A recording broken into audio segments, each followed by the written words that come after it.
You don't need Netflix, you don't need cable.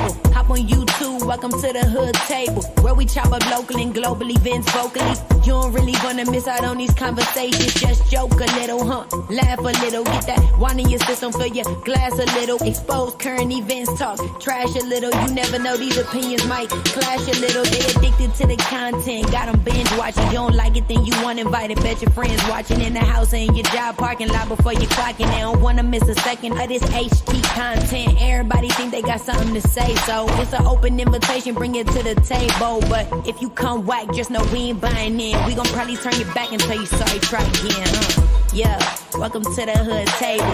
You don't need Netflix, you don't need cable. Yeah, welcome to the hood table. You don't need Netflix, you don't need cable.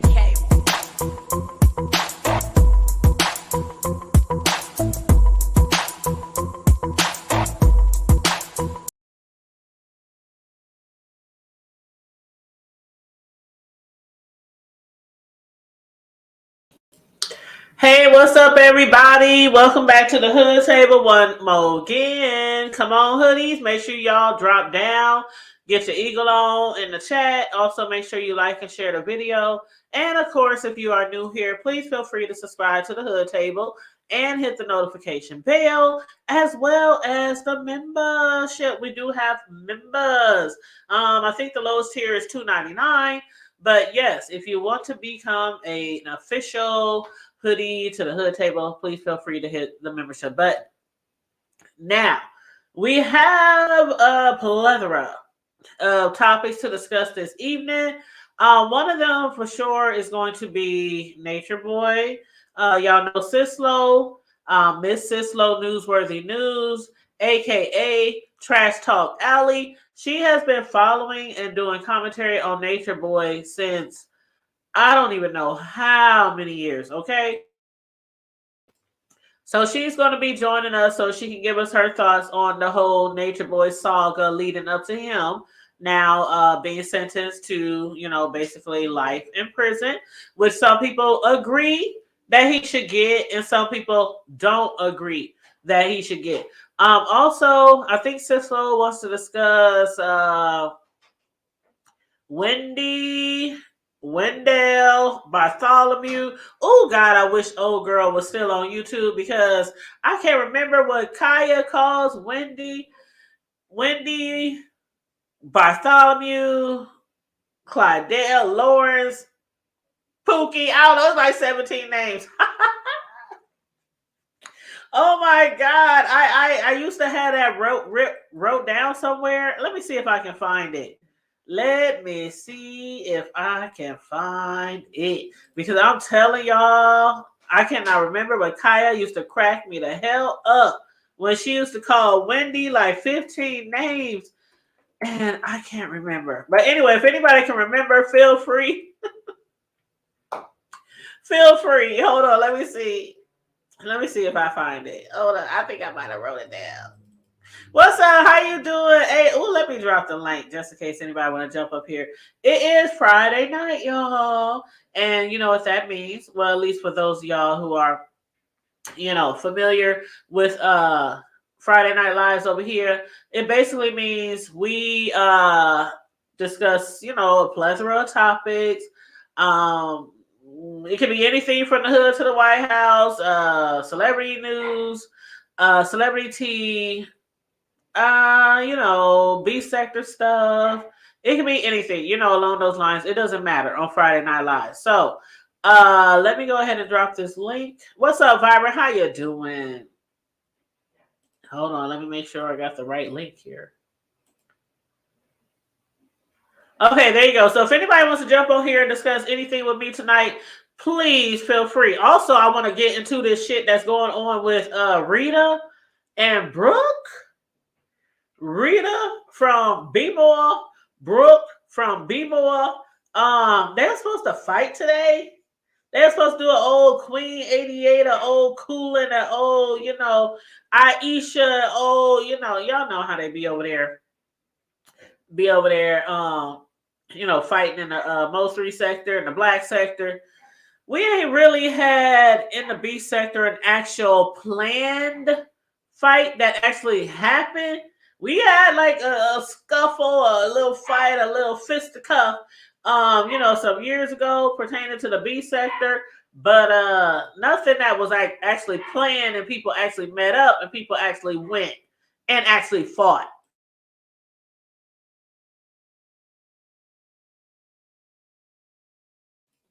Now, if I'm missing one, please feel free. If I'm missing one, and chat keep me honest. Chat keeps me honest. But yeah, Vibrant is.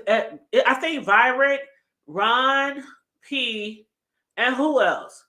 Vibrant for sure is a favorite mod to a lot of people.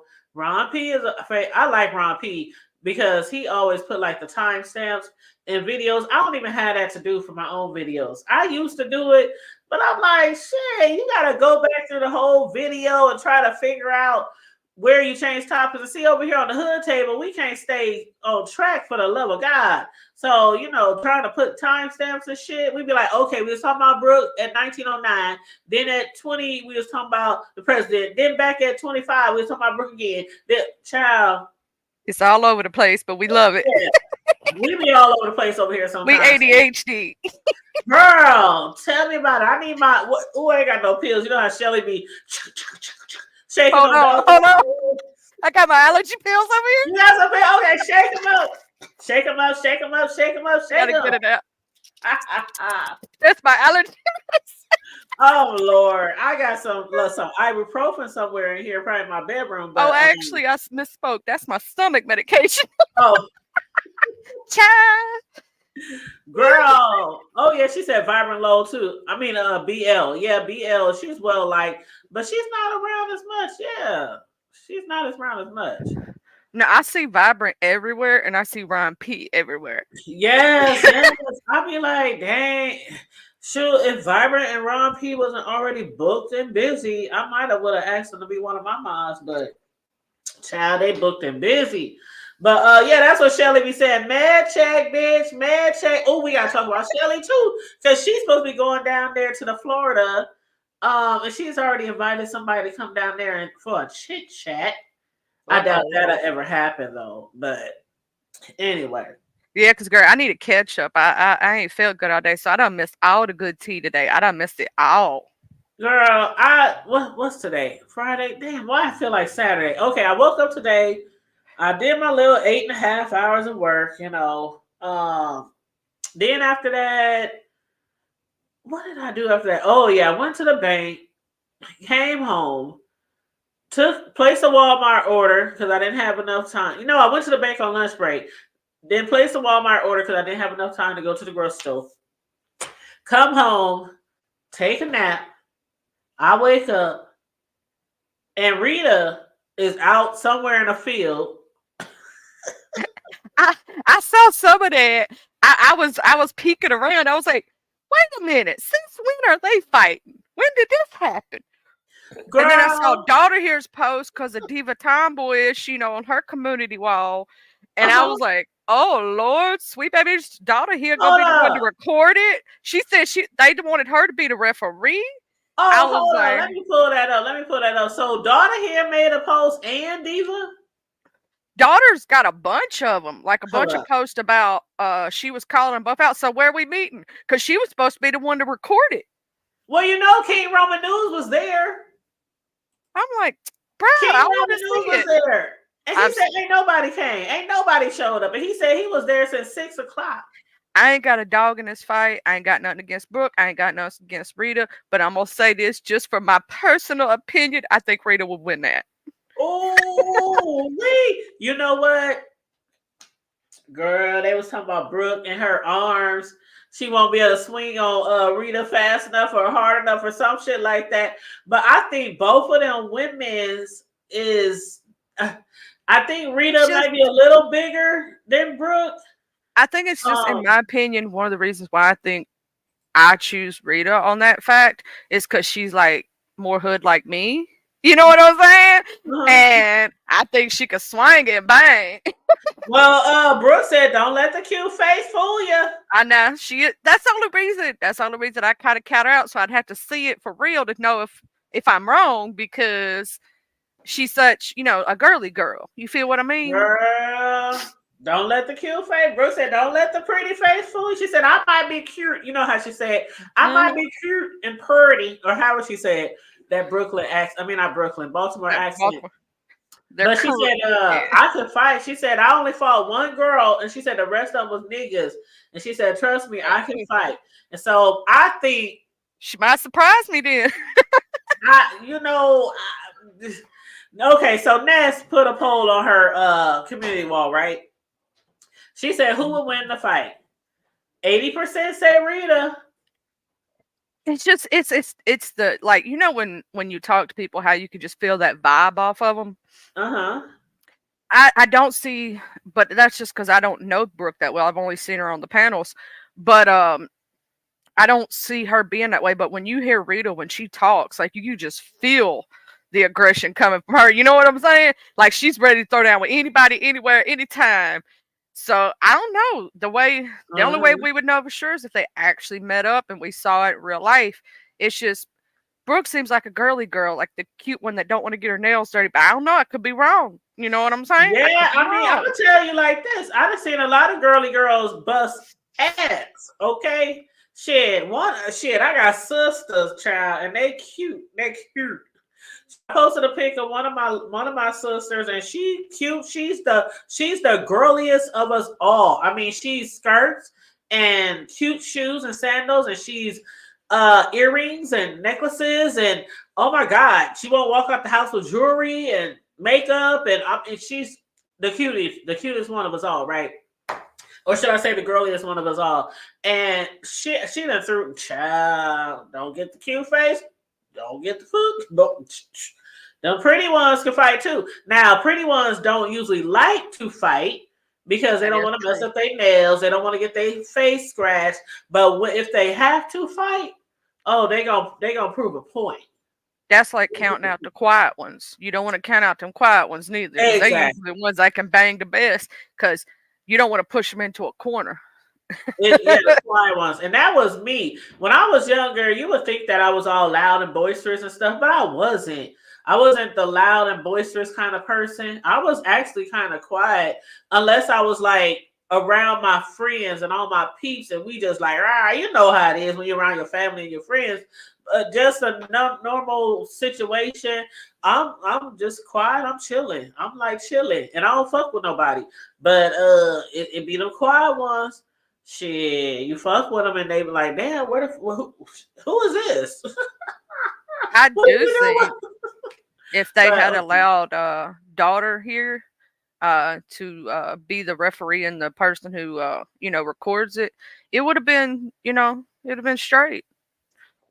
King Roman News, I couldn't believe he was there. I'm I know, like, King, I right? didn't even know he lived by them. I didn't know he was being more neither. Hey, Choreo love. Well, I guess he stayed near Brooke because Brooke, when she was on that panel, she was saying, "Oh my God, King, we gotta hook up. We gotta get together. I didn't know you was that close to me." And she didn't even know that he was gonna be there. He said, I've been up here on the video for hours. Been here since 6 o'clock." He said, "I got my drink, I got my snacks, I got my smoke, and I've been waiting for y'all to come over here and hit these tracks." Hey, Corio, how you doing? What's up, boo? You said thanks for joining the hood. Oh, yes. Let them know. Thanks for joining the hood table. Make sure y'all like, share, and support. Please and thank you very much. But Corio, if you want, you can hit the link. If not, you can chill out in the chat. Um, but yeah, we just discussing this beef with Brooke and with Rita. Now, I don't know where it all stemmed from because I don't follow all of Rita's videos. You know what I'm saying? Mm-hmm. No shade, no tea. And Brooks, I don't follow all her videos either. The same, no shade, no tea. But I know that Brooke said she was talking about like her kids and things like that. And Brooke was, trying to compare the two motherhoods. You know how she got her kids and she ain't never lost her kids, and she don't, just her child ain't never been touched. Remember the storyline with her teenage Yeah. daughter? Yeah, we don't get all into that. But see, like my kids ain't never been touched, and just things like that. And then Brooke had put down 3 addresses. Now I'm watching Brooke's community wall because I'm watching all they shit. And I'm watching Brooke's community wall, and she put some addresses up there. Girl, I'm thinking these is really addresses where she's giving Rita opportunities to meet her. And then to find out those are all rehab facilities. I read that too. I read on somebody's like post that Ness was like egging it on or something. I'm not sure how you know what do you call it, how factual that is. That's just something I read on a community wall post. And I forget which one it was because there were so many different posts by so many different people popping up about this fight. It might have been on that Code Dudes thing. I don't know. What is his name? What is it? How do you say his name? Code what? Code. Oh, Corey, what is his name? Code. Damn. He was somebody's post. Damn it. He was on Ness's channel, right? He be on Ness's panel and yeah, Lemons, right? Okay. Yeah. What is his name? Code. I don't even know. Code Fam. Vibrant just said it. What is it? What is it? It's COD Fam. Code Fam. Oh, Code Fam. Like COD, like the video game. Oh, binary too. Yeah, like code, like for computers, zeros and ones. Code. Like binary, non-binary. Binary. Whatever. I found him. Okay, I found him. Thank you so much, Vibrant. I found him. Let me go to his community wall. I forget whose it was. I was scrolling through so many. I was looking at Daughters. I was looking at Diva Tomboyshes. There was they shared Brooks. They shared Rita. You know what I'm saying? And then she was on the beginning of Nest Lives that she's on right now, talking about she was over somewhere, and then Rita was somewhere else. And I'm like, so y'all didn't confirm? Look at Ceslo. Ceslo, look at our kids. Hey, Ceslo. What you over there celebrating? You got all that stuff on your head. What's she over there doing? I'm loving the light, Ceslo. I know. She got it all lit up over there. Got that cute little haircut. I see you, girl. I see you, girl. This would be our first, if you think about it, like actual beef sector fight that's actually set up. She's over there having fun. Hey y'all, hey. Hey girl, hey. I can't get this thing on my head long. Give me a headache. It's cute though. I got this for my baby's birthday party, my grandbaby's birthday party. She had on the rings, the necklaces, and everything. Golly, how do I turn it off? Did they have like the party at like a certain type of location, like a fun location? Where they had like it all dark and stuff, and they was have all their glowy stuff. Yeah. Oh, see, what she wanted was, she wanted they had it at their church. The church is like a big gymnasium kind of place. So they had it there, and then they had laser tag. So not laser, Nerf something. The guns, the Nerf. Oh yeah, the Nerf guns. Oh yeah. Mm-hmm. So they had those. They had like, oh my God, it had to be 100 kids there. So they team A and team B. So that sounds fun. Well, happy birthday to your grand. Oh, that was last year. I just still the thing. Oh, you still got the lights. Okay. Well, at least they still work. Yeah, I just put them on because my son just put my LED lights up, and I wanted to match this. Oh yeah, that's a nice background. Wait a minute. Hey, hold up, Vibrant. Is Vibrant a gangster? Vibrant, is you a gangster, Vibrant? She talking about on Pyru. So I just I know what she means by on Pyru. On blood, on Pyru. Yeah, that be blood. Yeah, shoot. Yeah, I know what it means. She said, pull up, and then she said on Pyru. She said all the sectors were waiting. Yes, all the sectors were waiting. Now I'm gonna say this, like Ness said, she said, I don't want to see anybody fight, especially. I'm sorry, when you get a certain age, I know the the black sector, the not the black sector really, but the Mo3 sector, Charlie. I know they old asses be over there fighting, and some of them is in their 30s, some in their 40s. But when you get to a certain age, especially if you got a whole house to take care of, I don't think anybody should be planning to fight. There are certain times where you gotta fight, but planning to meet up to fight. So Ness is like, I don't think either one of them should fight or should want to fight. But if they are, we sure gonna be here for the commentary. So that's where I'm at. Okay, girl, we're not still doing that. Yes, but this time is in our sector, sis. Slow. This time is in our sector, not the B sector. You know Brooke, and you know Rita.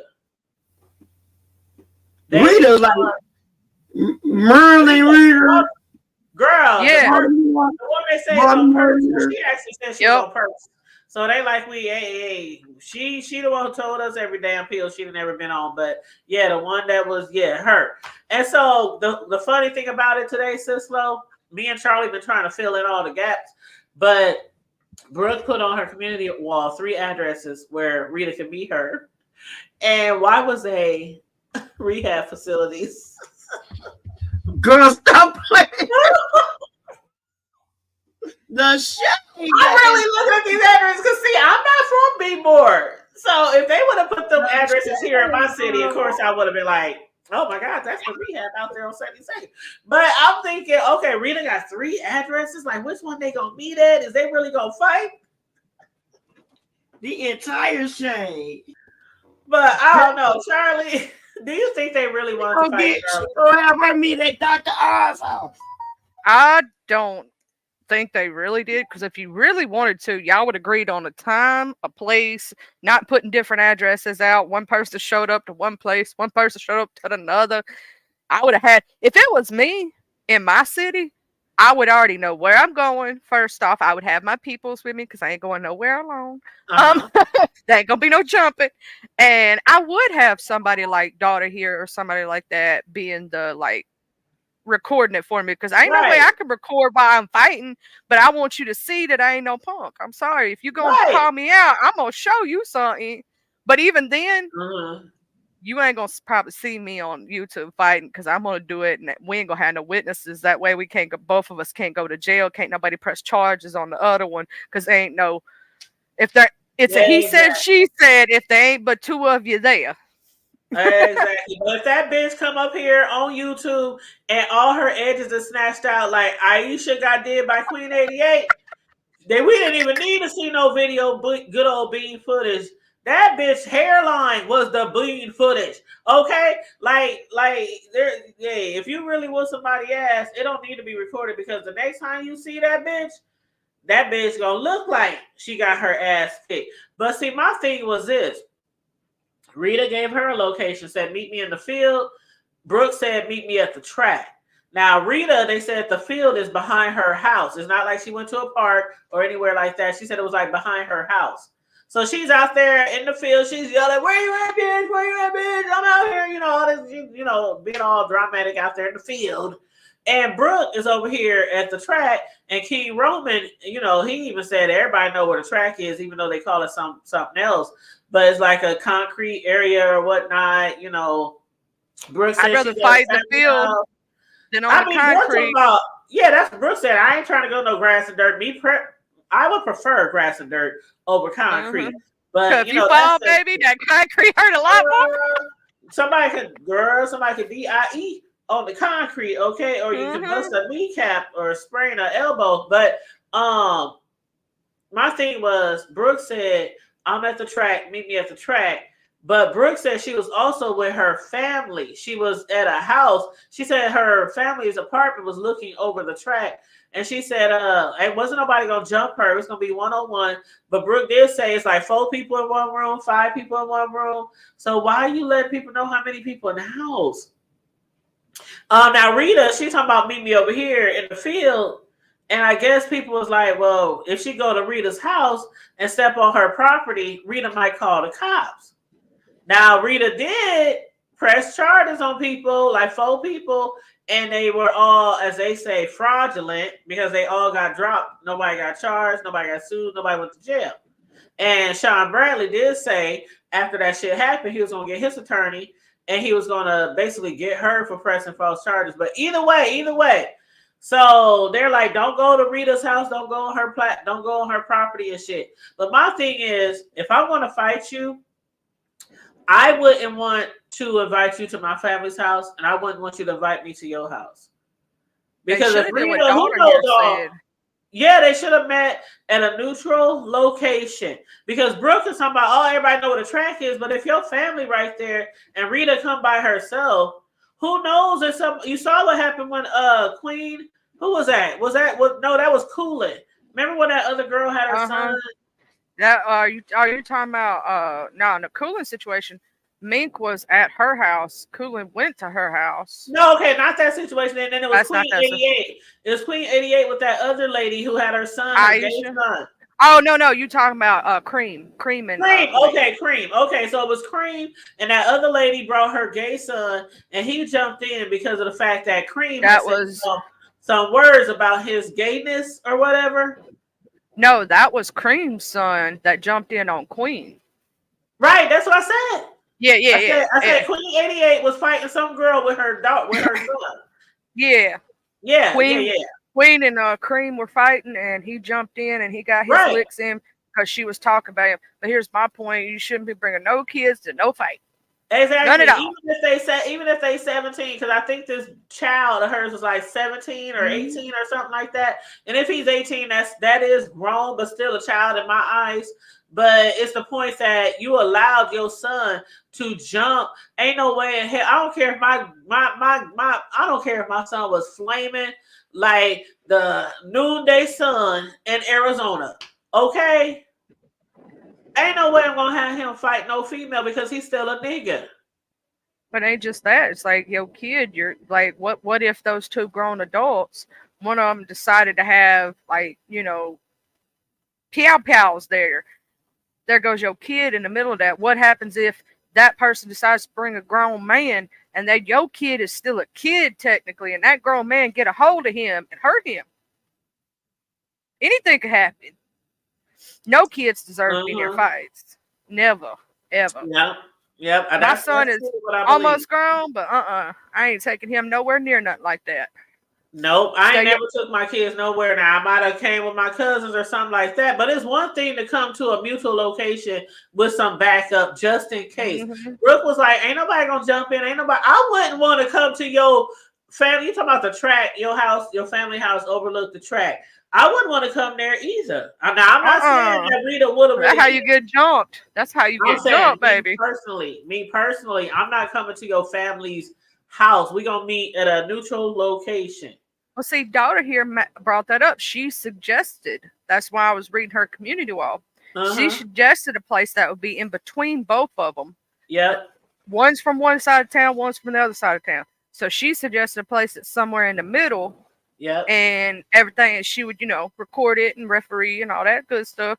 I think that would be a better idea, in my opinion, because it's not close to either one of y'all's houses. You know what I'm saying? And she probably chose a place that ain't near she chose a place that ain't near the popo. So right, and Rita was the one who tagged daughter in. She was like, "Daughter, you can come, you can bring your camera, and you can record." And daughter did say, Rita talking about meeting at a field behind her house. Brooke talking about meet on the northern track by her family house. She said, "So I say the fight not gonna happen because y'all giving two different locations, and I'm trying to get the footage. So me being the referee, y'all let me know where it's gonna be because I'm not traveling all around the damn city."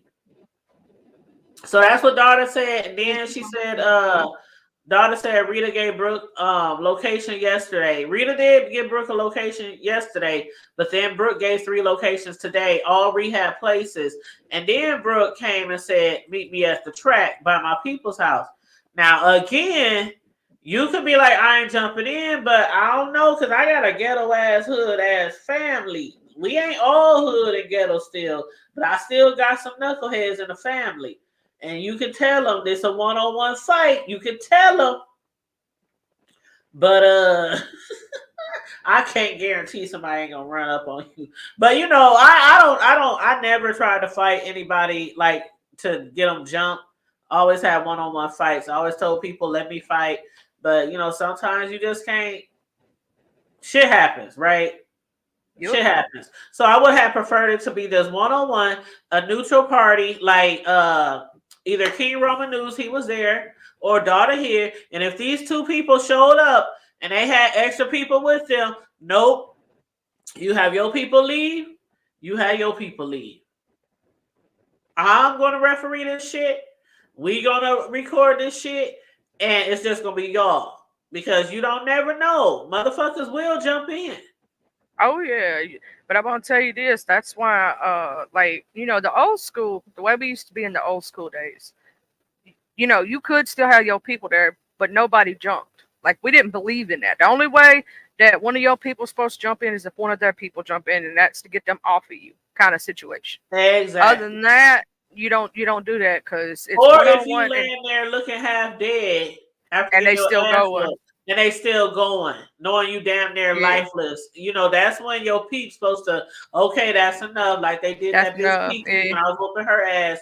That's enough, Kiki. Let's go. Let's drag your ass back down the street from whence you came. That's how they did that bitch after I whooped her ass. But other than that, nobody should jump in. And then you saw Shelly's post. I ain't see it. What say? What she say? Okay, Shelly. Now she's supposed to be going to Florida down there where Kimmy at, right? Oh Lord, baby And Jesus. she did invite her. She said, if anybody down here want to holler at me or speak to me or got something to say to me, I'm going to be there and I'm going to drop my location. So she said today, a couple of hours ago, as they say, I'm always inserting myself, but I call bullshit. I'm volunteering to meet a mutual spot to film Brooke and Rita to confirm if anyone shows up. Why would I do this? Because at some point, the B sector needs to stand on business, just like when I get to Orlando. Location will be dropped. Anything you say online, you should be able to say in person. I'm gonna say this. I wouldn't be meeting up with her. I wouldn't either. She crazy. I ain't doing it. Yeah, she's mad check. She always carry too. She may be Child. little. She may be little, baby, but I promise you, them little crazy ones are the ones you look out for. We saw her with a whole knife run through I'm somebody's telling house. you. Once through somebody's house, invade their backyard. We saw all of that shit. This slow, you I remember ain't that doing shit? it. I ain't going. I don't know if Cisco remember that shit. I don't remember that. Yeah, some female was messing with her dude, right? And she went over there and ran up in the female house to get his ass. They was over there arguing. She grabbed a knife. She went to the backyard. She sat down around the fire pit, and she was like, "I ain't leaving." Child, it was, girl, I can't believe you didn't see that video. It's been played a lot. But let me read some of these comments, and then we're gonna get to our next topic. Cisco got some things we need to discuss, child. Some updates on some celebrity tea. But let me read these comments. Corio said, Cold Dude has been around for a couple of weeks and he's posting about the fight on his wall. Actually, I just went to his wall and I didn't see him post anything. So I think Charlie might have been Daughter here. Because he was posting shit, but I didn't see him posting something directly towards the fight. I don't know. There was so much going on. I may have mixed people up. I don't really pay attention to him. So yeah, I mean, he did share Nessa's video. And because she's over there talking about the fight, but yeah, he didn't really post anything about the fight.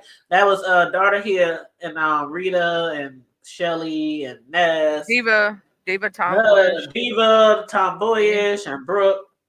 But there's a lot of people. What did it say? Oh, Corio said, watch all the B sector subscribe to his not liking black women. He don't like black women. Subscribing. I don't even know the dude. I don't either. Viber said, I've never even had a ticket. Viber said, I'm very square. I don't drink, smoke, cigs, or weed, no drugs. I'm boring. I just live vicariously through you guys. I heard that, and that's good enough. You ain't got to be out there acting all ratchet and shit. Corio said, I get so tired of these black people supporting racist men that don't like black women, all for clicks, views, and commentary. Child. Corio said, Code said point blank, he's over here for numbers. I'm sick of it. Where you be watching Code? On Lemon's panel or Ness panel? Because I don't really know much about him. I've seen him on Lemon's panel before, but Lemon, his lives be too long. I be in 2 hours, then I'm asleep. Because Lemon be having like 6, 7, 8, 11-hour lives.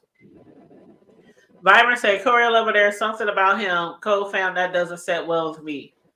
Coriel, Vibrant Low, me too, but he's told us why he's in the sector. He showed us how he feels about us. Brooks, Oh scary. snap! I just posted the wrong one. I was trying to post something else. Oh, okay. Brooke is a cop caller. You think? Hold up. Who Brooke called the cops on? Who did Brooke call the cops on? Okay, Barbara said Corio. Yes, and that was very clear, even without his proclaiming such. But there is something else about him. He is hiding something. Ooh. Please feel free to tip the host. Oh yeah, $ the hood table 402 or PayPal. The Mo3 sector always seems to have their children in tow. Girl, for real though. Coriel said, Vibrant Low, very interesting. Outside of supporting racism and a dislike of black women, I can figure out his interests over here, but money, that seems to bring them all. I wonder what you're feeling. Well, you know, that's why a lot of people go to different sectors. That's why some of us go to different sectors. A lot of the content creators, they'll tell you they're going over to different sectors. Same thing. Get money. And people come over here to get money. That's how these sectors be merging. They get tired of the same old bullshit, the same old beefs. Like, how many times have we heard people over here, Charlie, say, I'm tired of arguing about the same old shit after 5, 6, 11 years. And that's when they start going through other sectors. Because it do get boring over here. Then people be like, oh my God, the B sector is dead. Oh my God, ain't nothing going over here. Oh my God. And then it's like, okay, but if ain't nobody beefing, you know, that leaves us regular old folk to come up with some type of commentary, right? Yeah, then I'm gonna say this: it does like help bring in new blood sometimes, but at the same time, some people come into the sector the wrong way. That's what I don't like. I don't have a problem with people coming into the sector because it do get boring watching the same old people the same old people fighting and arguing over the same ass dumb shit after 5, 6, 7 years. It just gets bad when they come in and they think like, and they don't know the history, and they start like doing some crazy stuff. Like, have you seen the stuff about the Sister T woman? I have seen her on a few panels. I really don't know her, but I have seen her on a few panels. Who panel was she on the other day? She was showing like the background of her house and showing pictures of her on her wall. I've seen her on Nessa's. I've seen her on Breeze. I've seen her on. Maybe that was Breeze panel or Nessa's. She's been on a couple of them, but one day she just popped up with the MU situation that was going on. She popped up in my recommended one day, and she was playing MU's live, and it was talking about talent. And of course, I know talent because of you, right? So I was in the cloud. She's like, I really like him, blah, blah, blah. I chopped down in her chat. I said, well, I'll share it out and you know, add him. And if he comes over, he comes over. It is what it is. She wanted to talk to him. Then I find out, damn, I was just nice to a crazy person. See, I don't know her. I don't know her. Is she crazy? Okay, they had her info all up on, you know, Lipstick Alley, that she used to be in the Kwame Brown sector, and they got into a whole huge thing over there, and she talked about it a little over here. But she's going after people in the beef sector now. If you actually check her videos, she just went after Duchess Kelly Love. She's went after VS. She's went after a couple folks. Oh wow! And she's new, like and she's new. Like she's been watching from the clouds, but she's been watching from the clouds a little bit. Like she just came over here. I'm like, you can't do that if you just come over here. You got to get to know everybody first. That's what I don't like. Then you can come in, folks.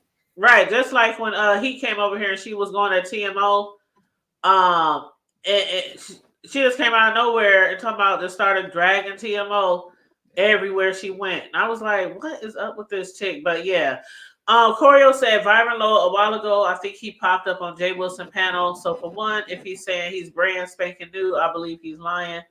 There can't be too many biracial male Blasians roaming around and sniffing around the B sector, poking and prodding. Also 16,000 subbies and hardly 50. Who got 16,000? Oh, that dude got 16,000 subbies. You better hope you don't have them both. Oh, he do. He must be from. If they find out, Well, I don't know where he's from, but I'm gonna say this: if he's bought any subscribers and they find out about it and they start deleting those channels, they'll also mess with his channel doing it. I know I've heard of that you could do that. I don't know how, but I've heard you can do that. But it's not good to do that. They will I take think your he channel might for be. that. I think he might be from Mo3 or something because I'm going through his panel and I see some Mo3 people on here. There's a lot of Mo3 people who got like 16, 20, 30,000 subscribers and more. So I'm thinking he just followed some of them on over here. That's probably what happened. Probably. I just started seeing him all of a sudden, like recently. So I did see him on some O3 panels now that I think about it. I have seen him over there. But I don't think he originates from over there. Yeah, and that's like Dude Farrell. How many dude got like 16, 17,000? And sometimes he be having like 30 people in his chat. So, if that. I mean, But anyway. you got people over here with 10, 15,000 people. And you would think if you got 10, 15,000 subscribers, you would at least all the time have maybe 2 or 3K in the chat. You would think that, right? But a lot of the people who subscribe to people don't always subscribe to the fuck shit. That's the difference. Some people get this, like I got subscribers from doing all kind of shit. B sector shit, hood news from my own city shit. Remember the shit that happened with Laverne, her, the mistress, the friend, the husband? I got easily like 2 or 3,000 just from that story. Right? So everybody don't subscribe to all of our shit. So that kind of explains why you don't see a whole bunch of people in everybody's chat when they got 1 million subscribers. But some people do be paying for subbies, not me. If they come, they come. What's up, friend? How you doing? Welcome to the chat. She said it ain't adding up. Baby mama Brina. Yep. I done said it before about her. She came also to this sector the wrong damn way, and the way she says shit and deletes lives, that makes you look guilty as hell. If you can't stand on what you say and say what you mean, people gonna look at you funny and they're gonna look at you sideways. Yep.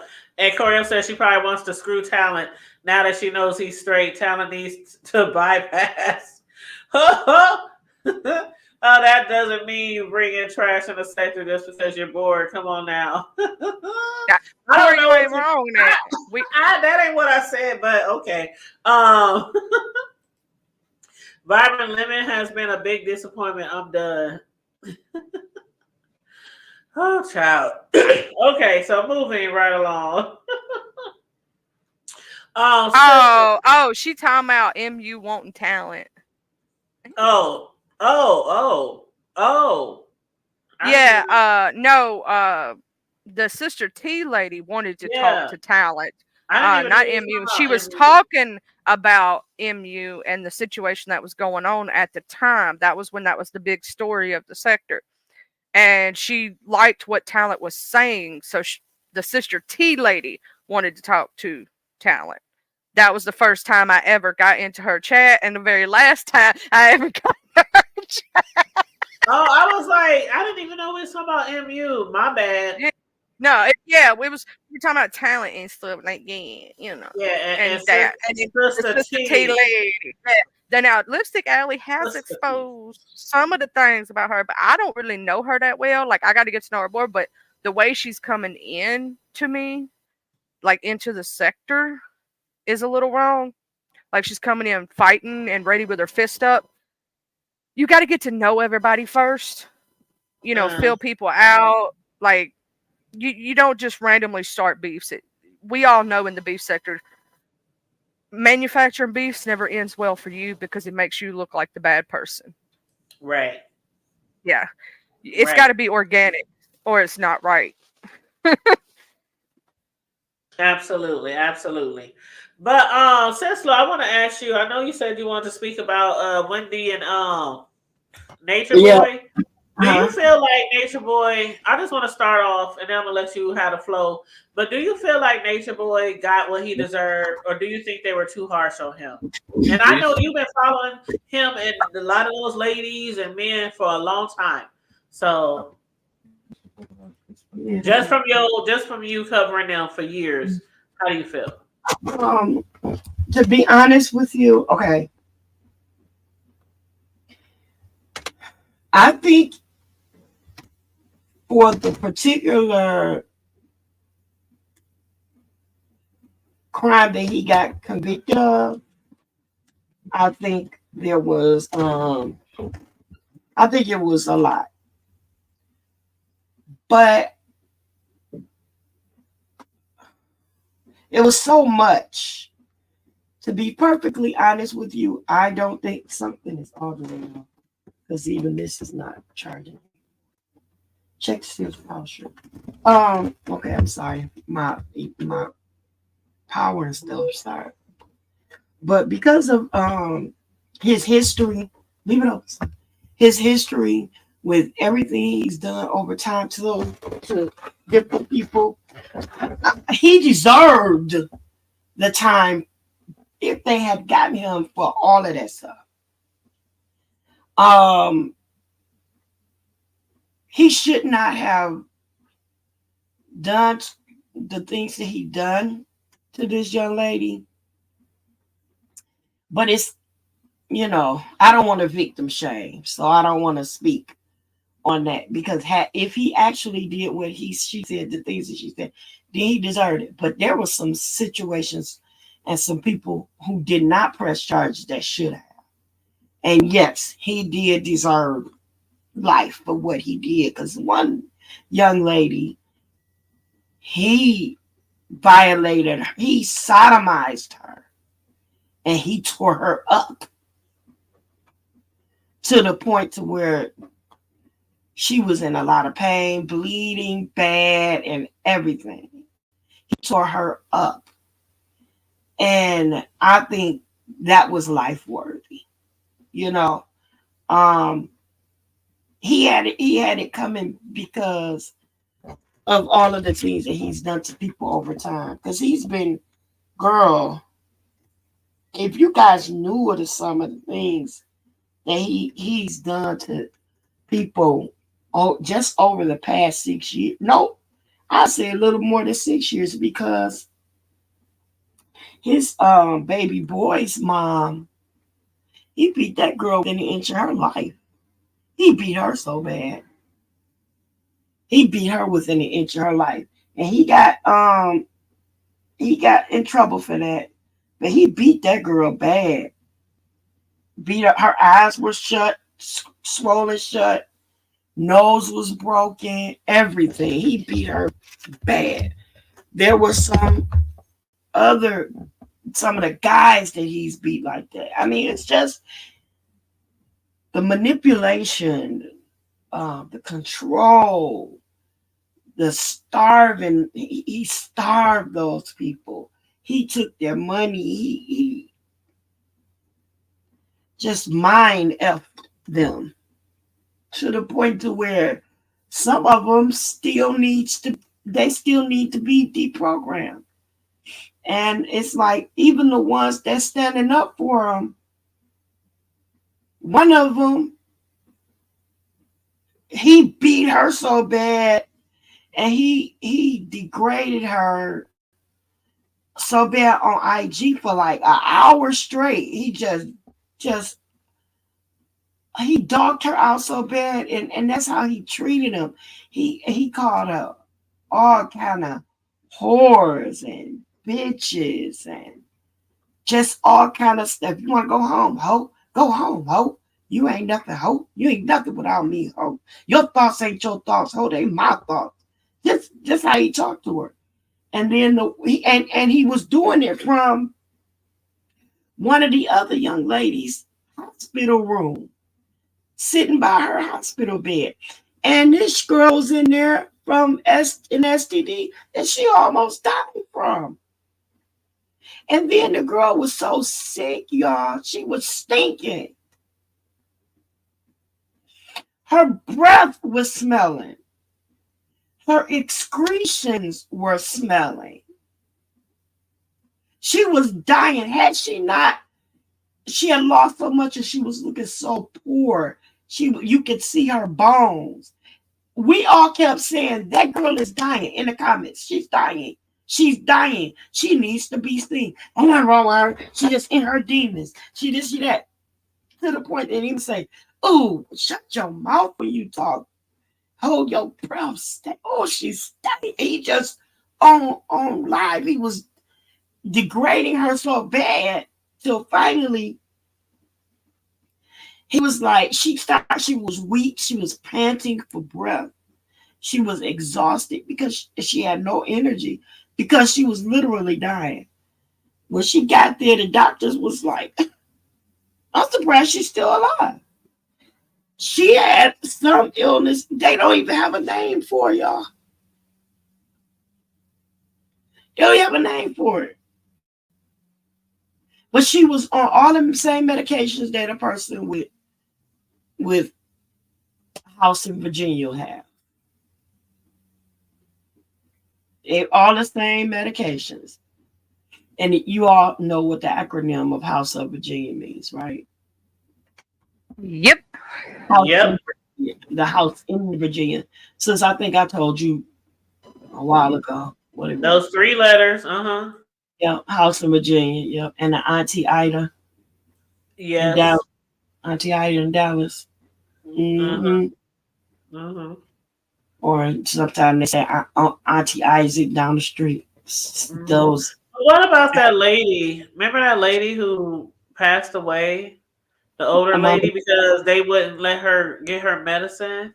Right, because he told her she didn't need it because he could heal her. And so she stopped taking her medication. But some say she stopped taking it before she got there because she believed in healing.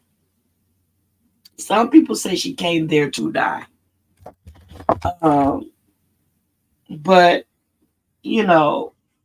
the fact of the matter is that she did in fact die. She had a heart condition. And she wasn't taking her medication. So, yeah. And he did say that he could heal her. Oh, he told a lot of people he told them that he healed from HIV, from herpes, and a lot. Ain't that exactly what they were spreading around? Herbs? Some of them went by their own confession. When they went there, they had it. Wow. Wow. I didn't know that, Cislo. I thought some of them had it before they even got there. Some of them, yeah, and when he got there, he told them that he could heal them from it. And he was sleeping with them all unprotected. So that's how the herpes got spread around. I'm thinking they just happened to be all there and just diseases started just manufacturing them up there. Some of them came with it. And then also that he was making them drink downloads. You know what the downloads are? Uh-huh. The cream? His children.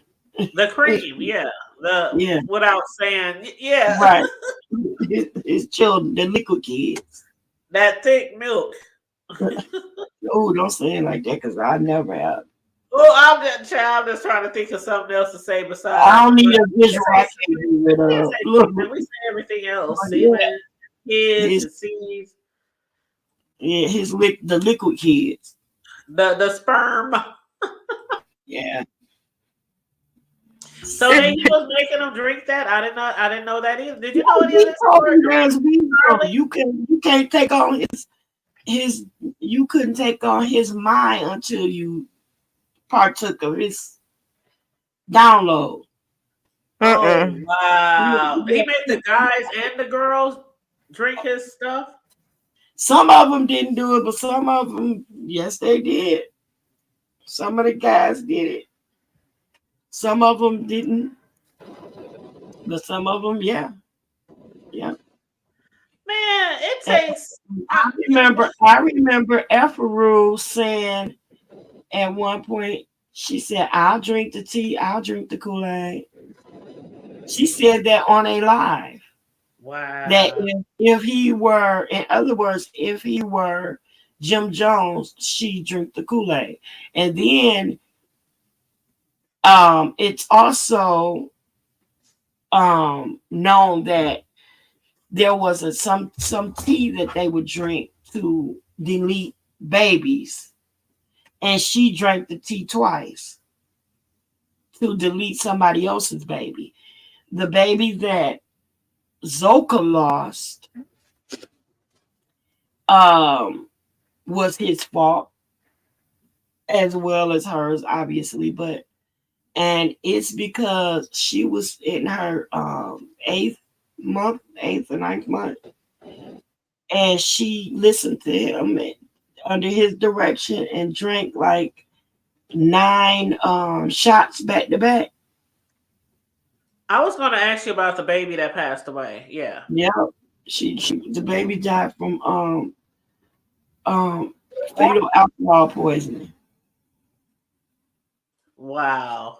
Yep, and How then much manipulation? This ain't the first cult, right? This is not the first cult that ever no, existed. We saw what no, happened with Jim Jones you and remember a the lot of Reverend Jim yeah. Jones The took Kool-Aid. Yeah, every time anybody even sings or raps about the Kool-Aid, we all know they're talking about the Jim Jones era. But for somebody to tell you to drink their sperm and you do, I mean, what is your it's very hard. They've been talking about this on all the top news shows and everything. What would make people fall? International news, even. Yes, and what I mean, I can't imagine anybody unless you got a gun to my head telling me to drink your shit. Even that's then, what I'm saying. Right. Because you die slowly anyway. You drink his old polluted semen. You die slowly, but to say, and the long of the short of it, he got what he earned. He earned that 30 years. He earned it. And they were going to get him one way or the other. They were going to get him one way or the other. They were going to get him through the state or through the government. They were going to get him. And they might still come back. And then he still has 2 other charges. That's the pending. man already got life. He has life plus 10 years. Yeah. And then he has 2 other charges that he hasn't faced yet. Those were the charges of them trying to sneak contraband into the prison using a drone. Right. I did see that. I did see that. Not only is he facing time, but 2 or 3 of the women are too. See, they still being mind F by him. Yep. Because I told y'all a story before about when I was younger. When I was younger, this guy tried to make me bring something into the jail for him. And I was like, fuck that. I was not only scared and nervous, but I didn't want to end up behind bars with him. He was like, all you got to do is throw it. That was back in the day when you could actually like that the glass was half down and you could like reach over the glass in jails. And he was like, just throw it over. Ain't nobody gonna see the guard is in on it and da da da. Fuck you, nigga. I wasn't brainwashed. I wasn't in no cult, but I got all my right senses. But Noble said, what's up, Noble? How you doing? Noble said, is anything wrong with a man taking a woman's download? And no, it's not. But see, when it comes to this Nature Boy, he was a cult leader. And he made all these people, men and women, drink his stuff and saying if they didn't, what was the reasoning behind it again, Sislo? The only way you would be able to be like him and is to and have the wisdom that he has was to be able to take his downloads. And then if you want to be on the same frequency as him or whatever. And then the other thing I wanted to say is to add to what you were saying is there's a difference in being forced to do it and doing something willingly. What you eat or drink is your choice. But when you're being made to eat some contaminated fish or drink contaminated fish juice, then that's or spoiled fish or spoiled fish juice, then that's your choice. But if you do it because you're forced to, that's sick. Exactly. And for some of the people who aren't familiar with Nature Boy, some of his beliefs was he used to preach the end times are near, like a lot of preachers, the end times are near, but he also preached that he was the Messiah. So he would make people believe that he was the Messiah. They say his rhetoric included a theory about people of color living close to the equator, which was why they always traveled near the equator. And according to him, this is imperative for maintaining health and peace of mind. And one must leave what he calls Babylon, which was America. He used to call America Babylon, and live in a natural lifestyle in the tropics. There, people must eat his version of a B6 diet and defecate at the base of trees. Remember, they used to poop on trees. There would be no need for a doctor or medication. In the world of Nature Boy, all diseases is psychological. Now, I do remember that he was always saying that, like, all diseases are psychological. They're not real. And he used to always say, as far as like his name, as far as his name, like we know that there was the carbonation, but originally Nature Boy was called, his group was called Ethereans. Then it became Melanation. I remember Melanation. And then later the name was changed to Carbonation. And again, Nature's real name is Eligio Lee Bishop. And he also uses Eligio Prada. I remember he started going by that as well. That was when he was a stripper. Yes. But I remember when he got kicked out of when he had went to Central America, and then he had a new identity. Basically, one thing that they talked about during the trial was that people had to give him, I think Cislo mentioned that earlier, people, if they want to become a part of his cult, they had to give them their money, their life savings. He would have access to their accounts.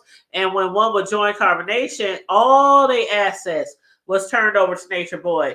Members then received a new identity. They discarded their birth names, or as Bishop says, their Babylon name.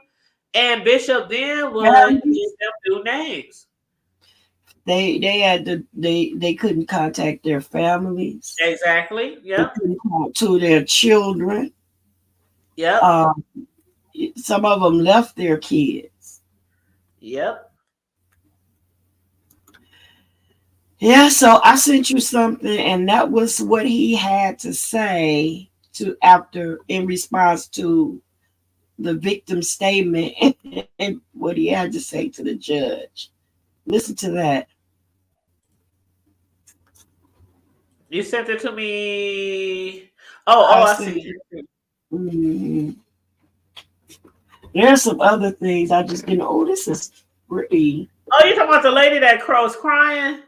But no, I want some ice cream. You talking about the lady that was crying?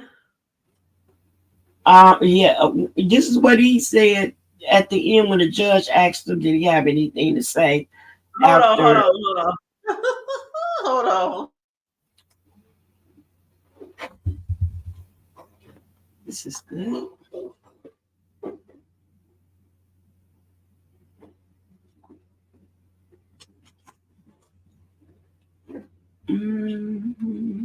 Let me go ahead and put it on the screen. Girl. Ciao. Make sure y'all liking and sharing the video, y'all. Okay, let's see. Hold up, is that Fox 5?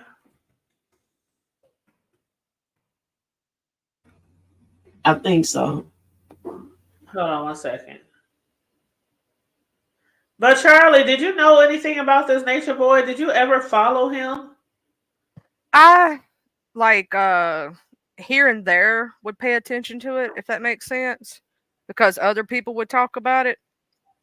But I'm gonna say this: some of the stuff I saw them doing, some of it, yeah, I could see why people would want to follow it first. Some of his very first things was like, let's get back to nature, let's be, flowers, blah blah blah, which is what most cults start as. It all has a good premise at first until it starts getting crazy. But to the extent that he carried it, and whether some of it was for shock factor, where some of it was real, where some of it was plays for the cameras, if that makes sense, and then some of it was like totally off the wall crazy.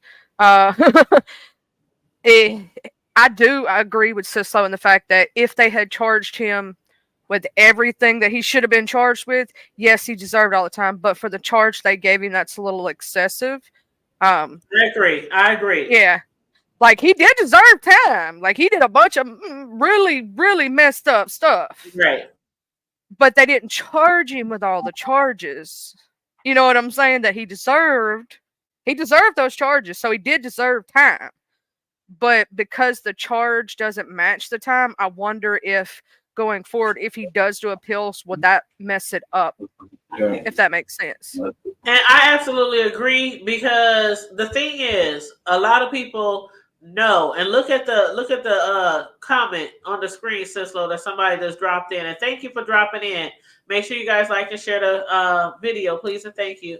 A lot of us who've been following him for a long time, if you add everything up, he probably should get 10 life sentences, right? But the thing about it is, when they were doing his the jury process and weeding out people, a lot of the people who was selected, a lot of them was like, yeah, I got a YouTube account. Yeah, I'm on YouTube. Yeah, I know about this story. Yeah, da da da da da da. I think with the time that was, I don't know. I believe that it really, they punishing him for probably every little thing he's done, or maybe have thought of, or didn't get caught doing.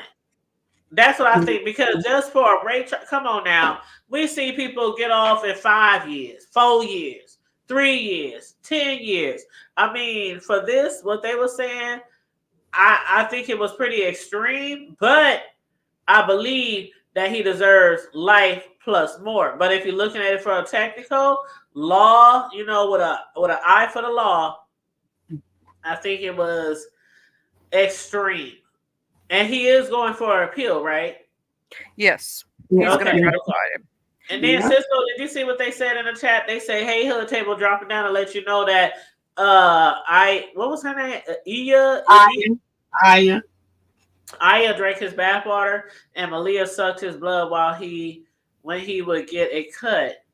Ooh. Keep his kind of crazy locked up. And see, that's what I'm saying. If you take everything that he's ever done, he probably would need 10, 15 life sentences.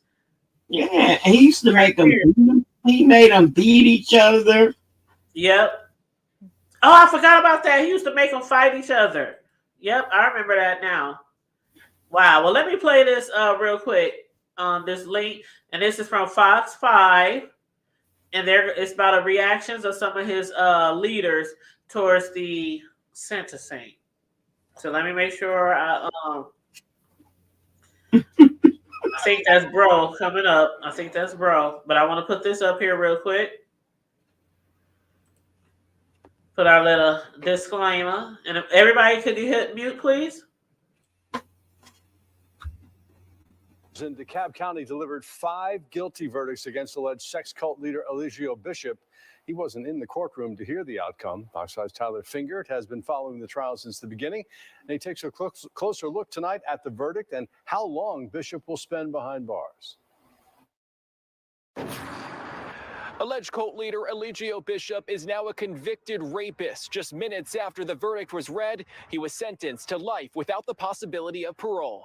I understand that you all have reached a verdict. Is that correct? After about 6 hours of deliberations, a DeKalb County jury found alleged cult leader Eligio Bishop guilty of all 5 charges he faced, including rape and false imprisonment. Guilty. The jury found Bishop raped a former group member as she tried to escape the alleged cult Carbon Nation and then posted revenge porn of the woman online. Bishop wasn't in the courtroom for the verdict because of COVID concerns, but watched from the DeKalb County jail and let out an audible noise before the judge ordered his mic off. All right, go ahead and mute courtroom C, please. A woman who has covered the group online for years believes the jury got it right. I believe that it's a just verdict. I believe that the courtroom today was very quiet and somber. Following the verdict, DeKalb County Superior Court Judge Stacey Heydrich moved right into the sentencing hearing where Bishop's victims testified. He said my soul belonged to him, and there was absolutely no saying no to him. You were our guy. No, you're a prisoner, but you imprisoned us. Bishop then addressed the judge. I forgive you. I forgive you, and I still love you. Judge Heydrich wasn't swayed and sentenced Bishop to life without parole. Mr. Bishop, you're a master manipulator and probably the classic definition of a narcissist like that I've ever seen. You took advantage of these folks who are essentially lost souls. Many of his supporters weren't in the courtroom for the verdict, but took issue with the judge's words. They called the case one-sided. This is a setup. These women are scorned. They are spiteful because they couldn't have Mr. Bishop to himself. His supporters say he will appeal the conviction. In DeKalb County, Tyler Finger. That judge wasn't playing, was she? Wow, she said they were lost souls, but can you believe the girl who said they just mad because they couldn't have him all by themselves? And they just don't look healthy. That's the one that for over an hour, he degraded her so bad on IG. He talked about her being a part of the white man, having a white man blood in her, and it made her a demon, and she needed him, and she was nothing, and her thoughts were not her thoughts, they were his thoughts, because he is her higher self. And she, oh my God, it's just, he really played on these kids' minds to the point to where they just feel like they can't do anything. And she's one of the main ones still there. She was on IG crying yesterday and talking about how wrong everybody has it. They had to heighten up security because of the threats that were being made. Not only did he get those charges for the drone things, but he also got in trouble because he went on IG during the trial and was talking to the witnesses and leaking courtroom information on IG to try to sway the public, and in hopes of getting the attention of the jury and swaying their decision. But the jury's mind was pretty much already made. And if you guys go back to the beginning of the trial, when I said that because the job of the prosecution, they have the burden of proof, and it's their responsibility to prove their case, I told you guys that they were going to play on the emotions of people. And nobody seemed to understand what I was talking about, but they did exactly what I was talking about. They were playing on the emotions of those of the public and of the jury, because they got them with the videos, with the abuse that they had shown in the videos, because of the fact, on IG and YouTube, and yeah, exactly. But the problem is that all of those things happened and they were horrible, and he was guilty of those things, but they were not the things that happened on March 24th.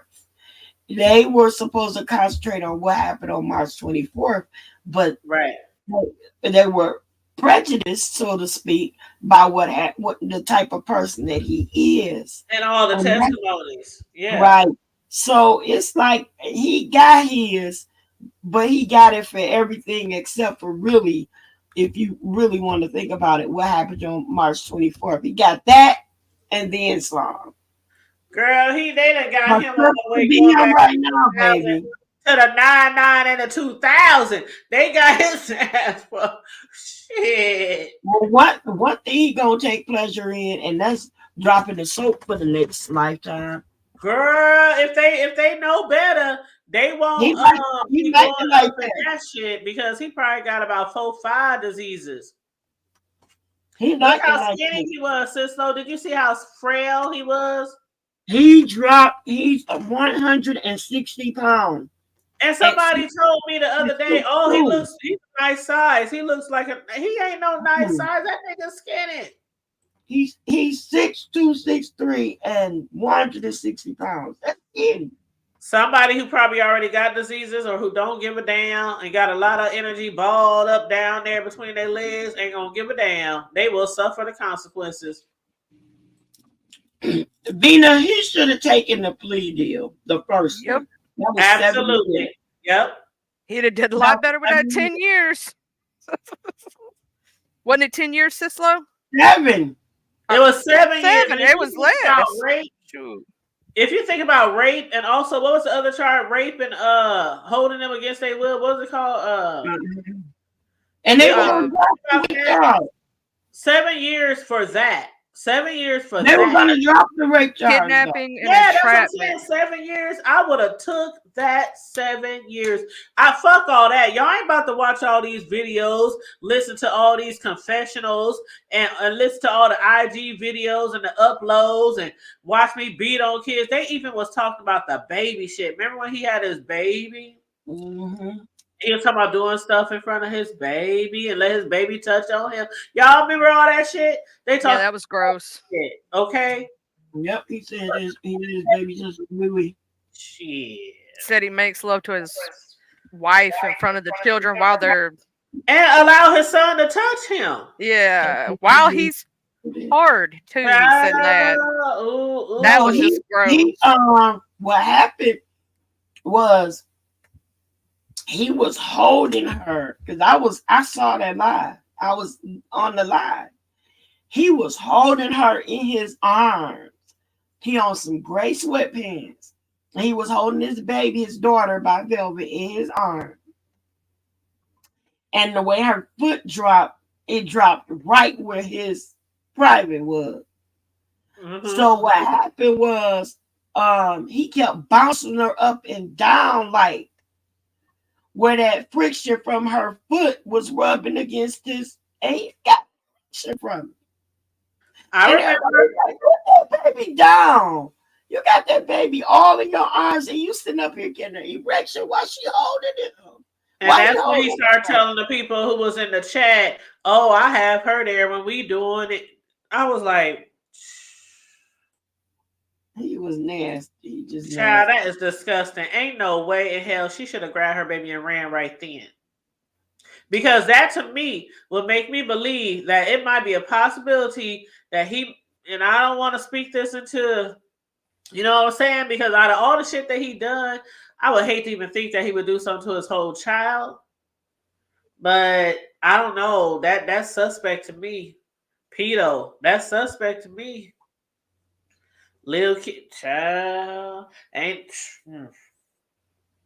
Has anything ever come out with him with little kids? Or has it always been grown folk stuff? I have no idea, child. It's just not that I know. He's never. Well, I wasn't trusted after that incident. When I saw that, that was like it for me. I mean, I thought I had saw it all, but when I saw that, I was like, oh. No. You bouncing your see, and that just takes me back in the day. That's a lot of stuff that a lot of them old men used to get away with back in the day. The uncles, the grandpas, the cousins. I mean, they still get away with that shit now because a lot of family members do not press charges on the people closest to them that does the most harm to their children. But that's one thing, them old little nasty men. But you ever heard somebody tell you, don't you let your kids sit on no man's lap? I know exactly. Others than heard that before. Exactly. Yep. Yeah. But what's up, bro? How you doing, bro? We gonna move it right along. Unless Cislo got anything else to say, we gonna discuss Wendy Williams Okay. next. What's But going you can on? close it down, sis. If you got something else to say, you can close it down with your No, final thoughts. that's it, child, because that thing had me mentally exhausted. It really did. So I'm good. What is Okay, well, Nature Boy got what he deserved, whether it was all everything he was charged for or not. If he gets an appeal or anything, or if this moves to a different if it moves to a different situation, like ended up back in court, I'm sure Cislo will be watching and following and covering this. So y'all make sure that y'all follow Cislo on her channel. She got 2 channels. Let me see if I can grab them real quick. One of them is called Miss Cislo. Wait a minute, you changed your name, did you, sis? It's still saying Cislo too. Oh, okay, it's still the same. So Miss Cislo Newsworthy Updates. I'm gonna put both of your links in here, and then the other one is called Trash Talk Alley. But go ahead, bro. How you been doing? Man, let me tell y'all this. God is good all the time. All the time. And all time. But anyway, yeah, we've been all right. Just been packing up, healing. You know, getting old. You know how it is. You eat and sleep if you can. Unfortunately, you got to take a nap. I feel like my grandkids. Nap time. Oh, Lord. But no, just been besides that, for real, yeah, just been just really healing up, man, and taking our time, man, and finally got through what we need to get through to get to the next level, and all them negative Nancy's and no's. All we needed was that one good God blessing, yes, and we good. So moving forward, moving along. Proud of my youngest. She got her first vehicle here about a week or so ago. Congratulations. Yeah, thanks. I mean, she had a few, but they getting it together, but nevertheless, we good, and just really just waiting. I mean, of course it was a pushback, but we really about packed up. We just kind of waiting, but we really are packed up. Yeah, we just gotta, what I'm saying? We just waiting for them. They everything. You know how it is when it's. I know exactly how it is. You got because everything is new, so Well, if you still need help packing and moving, I'll be there tomorrow. I know you good, sis. I mean, it's we. Okay, good. Because I didn't feel like driving down to Texas anyway. Just how you ready to. It'd be like you ready to, what I'm saying, you ready to go, and it's like, oh man, I don't even want to be where I'm at. I mean, it's like I don't even want to be on y'all shit no more like that. I'm ready to go, but it's like, hey, we gotta basically wait. You know what I'm saying? It's like a waiting game. Like, okay, because we went and checked it out. Every damn thing new. I mean, they went from the rooter to the tutor. It sucks. So waiting. Don't work too hard. I know y'all moving a lot, but don't work too hard. That's why we've been able to get rest. The whole February, it was really sick. Technically, the whole house, the whole Negro Spiritual Month, we were sick. Oh, I definitely ain't coming down there now to help move. Yeah, I was gonna come down there to Texas. I was gonna bring Charlie with me and Cislo. We was all coming. Yeah, we would go load up. Then we heard that might be down there. We like, oh no, bro, no. We heard a cough. We heard a cough. And then the crazy part about it, that while she was dealing with the flu, she almost sprained her ankle real bad. So she healing from that. Oh Lord. Yeah, that's why I asked you, did you trip my sis? I was on your ass. We gonna have to beat you up, bro. Your ass is clumsy. That's what it was. That's all it was. That ain't my fault. I wasn't nowhere near the crime scene. She was clumsy. He said the crime scene. She like me. She could fall up the stairs. Basically, I can. I have. I have multiple times too. I don't fall going down them. I always fall going up them. Shins and shit that you don't heal same no more. No, you don't when you get older. So it's like, we just been, just just being grateful, man. I mean, at the end of the day, regardless of God, you know how it is when the devil start messing, because God bless him. But then, at the same time, he had to make men's and eat crow. Like, nah, ain't nothing we can do about this. So, God bless you and keep it moving. Yeah, move on. Leave me alone. You should have left me alone from the beginning. Right. When ET ready to go home, ET say phone home. It means leave him alone. That means just let it be. Let the process go, and then you ain't got to. Because one thing when you get to dealing with something that the Most High got really going in process, it's not a good outcome for you. I don't care who you are. You can be the president. You can be anybody. I don't care who you are. If you get in the way of that man's progress with what he's trying to do for a person or people or their family, yeah, you end up on the short end of the stick. And that's where that's why I say we are blessed. I mean, if I could really go into detail, yeah, that would be, as we used to say back in the day growing up, our testimony. My mom always talking about your testimony will help somebody. Yes, absolutely. So, I mean, I don't know. I'll just tell them my thing before I get into, you always got to get the good news out the way before you start on your nigga shit. So, I know that's right. Hallelujah. I'm just grateful, sis. I mean, we alive. I mean, I may not be 1,000%, but I damn sure I'm not at zero, nowhere near it. So well, I'm glad y'all feeling better. I'm glad y'all feeling better. Really, yeah, I hate when people say I got my cousin up here. She been sick and in the hospital like the last week. So yeah, I mean, I hate when people are getting better, man. Yeah. The weather's getting warmer. I mean, we down here and waking up. It's getting hot. Y'all down there. Y'all down by the equator. 70s. I got to have the air on right now at y'all night. Down there by the equator. And I mean, that's just. I mean, we just just taking advantage. My grandson, he getting older. He's a sponge. He's soaking it up.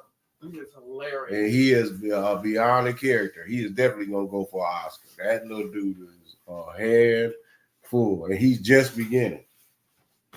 Literally, he's just beginning. So I'm being a pawpaw is fun. It's at the end of Ain't the day. it and all watching like them grow, your kids grow up, and then watching your grandkids. See, I don't have grandkids yet. I only have a kid, but watching like the generations and seeing it from like.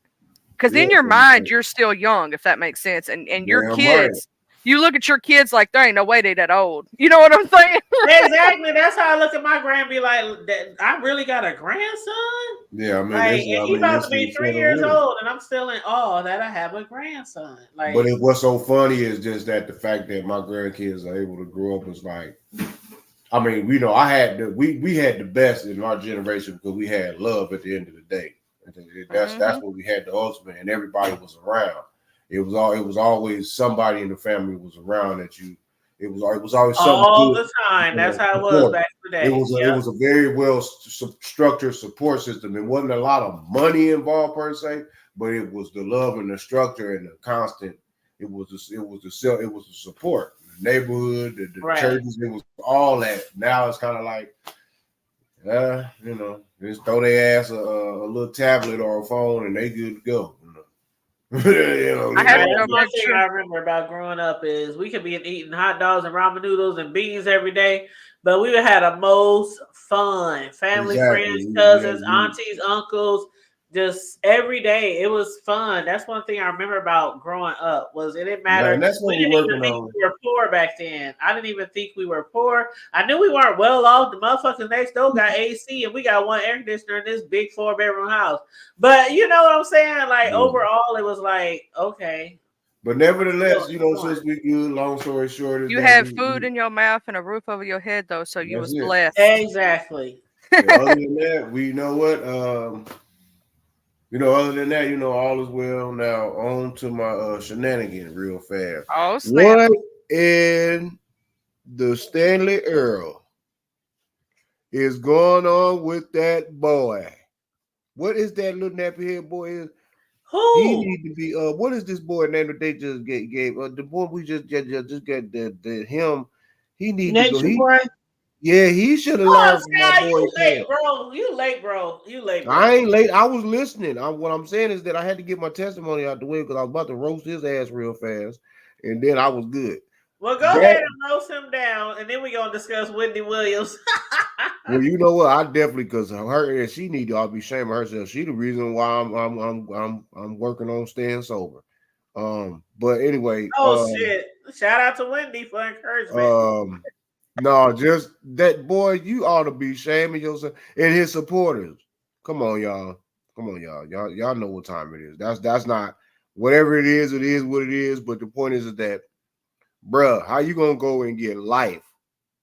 Like you got the time that I'm talking about. You got the time where like real killers and stuff you get that killer. You get that real killer time. Boy, you got life. That ain't no. Oh well, you know I'm gonna be all right. You know I'm gonna get out in about 10 years. No, Chicken George. He got life plus 10 years. You got life plus Not 10. Chicken George. That's even in jail. That's even in penitentiary terms. Boy, that's 35 years. And how old is he? He's in his what? 30s, 40s? He's in his 40s. Oh yeah. So even by the time that you will be eligible to maybe get out on supervised visit, that means you can't even blow your nose good enough. No. It's not without the possibility of parole. Oh, without the possibility of parole? Yeah. Yep. Oh, you That's cook. fucked up. You See, yeah, you better see that ain't nothing. You talking about you telling the judge I'll forgive you, bro? You might. I'd have told you. I know what. I'm about to go take some cyanide. So I'm gonna drink some bleach. I'm gonna get. There's no more in the world. I'm doing all out. I'm not. No, I am not about to. You're not about to keep me locked up.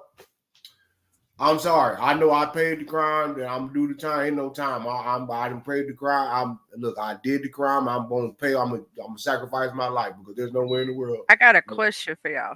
That's do y'all think with his little followers that he's got left, how long do you think that will stay together before it? Well, it depends implodes? Because if it just depends because you got some, you do have some even to this day. You even got some people that or support. What's that man crazy? That old nutcase that I think he been dead. Old Manson.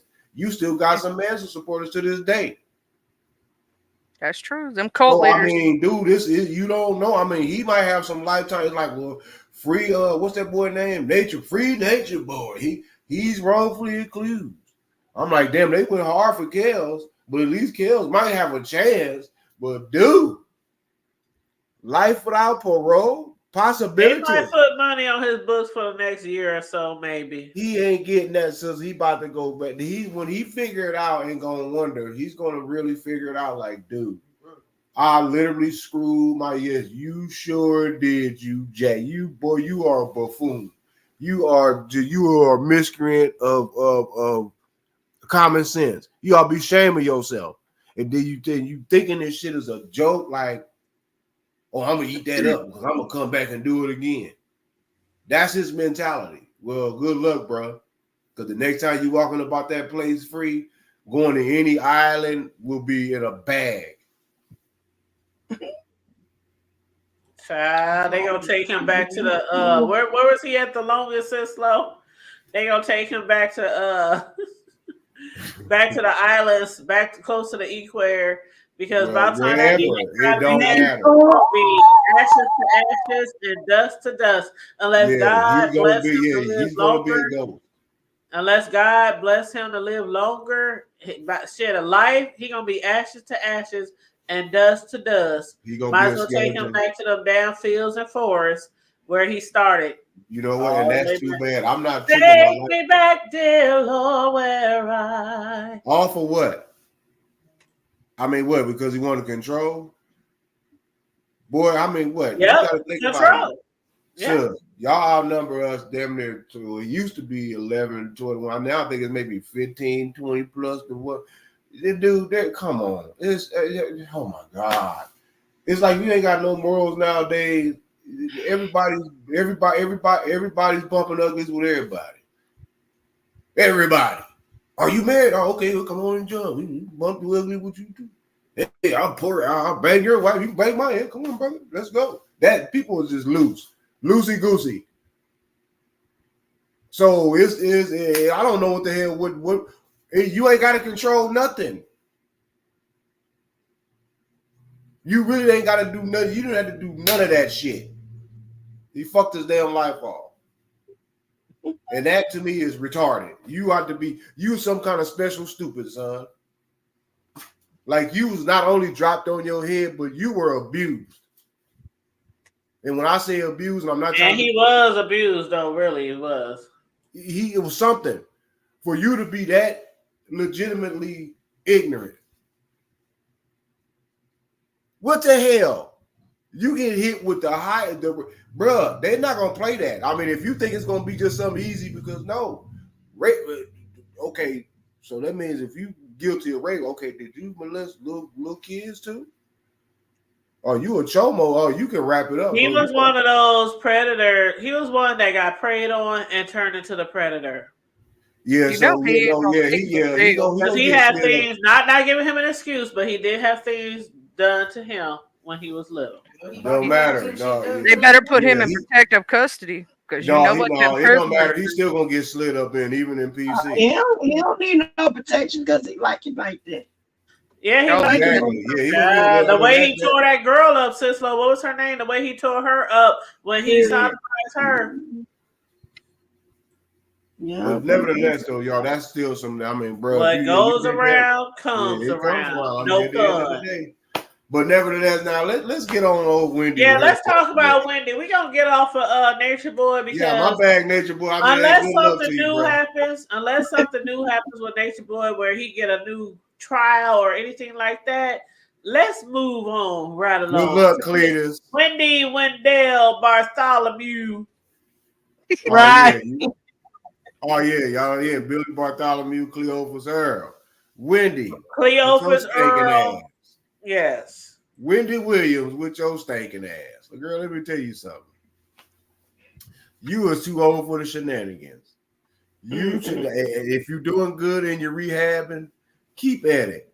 But you got to I don't know what you did. You didn't let these folks just take they trying to take all your little change, then shut down your fame and gave your show to somebody. And last I heard, is it even still on? No, her show is not on. See what I'm saying? You gave it the shit. You all that made a donkey out of shit. It became Sherry Show. Okay, but y'all didn't change it. Oh, that's right. Sherry took over and then it became a Sherry Show. I forgot all about that. I didn't know she's still on. Sherry just took her show. No, but I thought Sherry was given a show. Okay, but is she still on? But hold on. Let me make sure. Charlie, so are you saying that when she took over the show, they actually gave it to her? So this wasn't like a separate incident where Sherry got a show. Yeah, she ended up turning into the Sherry Show. Wow. I literally thought that Sherry was taking over, but then Wendy's show just ended and Sherry just got a brand new show. So she basically took over that show and then they renamed it. Yeah. Okay. So they took her fan base. See, they stripped. I don't know who the hell doing this to that sister. I don't know what the hell, girl. I don't know, girl. I don't know what you have did. I don't know what the hell, but to get mistreated like that, and then they milking your funds and got your funds froze. You can't get access to your money, but everybody else can spend your money. Then your kid, your son, he I don't know what the hell. Then your family, they all, what the hell? Like what? Look, man. Look, there's girl. You got to get it right. You got to get it all the way right, or you is just through Magoo because you too old for them shenanigans and bullshit. Come on now, you get foolishness and fuckery. You just blind. You just floating away with a drink in your hand. Fuck that. No, ain't about to do all that. There's a time and a place for everything. There's a time to celebrate. It's okay, but damn, you using that as a form of an excuse to go come over you depressed. It ain't that much depression in the world. Well, I'm gonna let somebody or anybody take control of my money. That ain't happening. Well, let's watch this little clip real quick. Oh, for sure. Yeah, I'm good. Everybody hit mute, please. Thank you.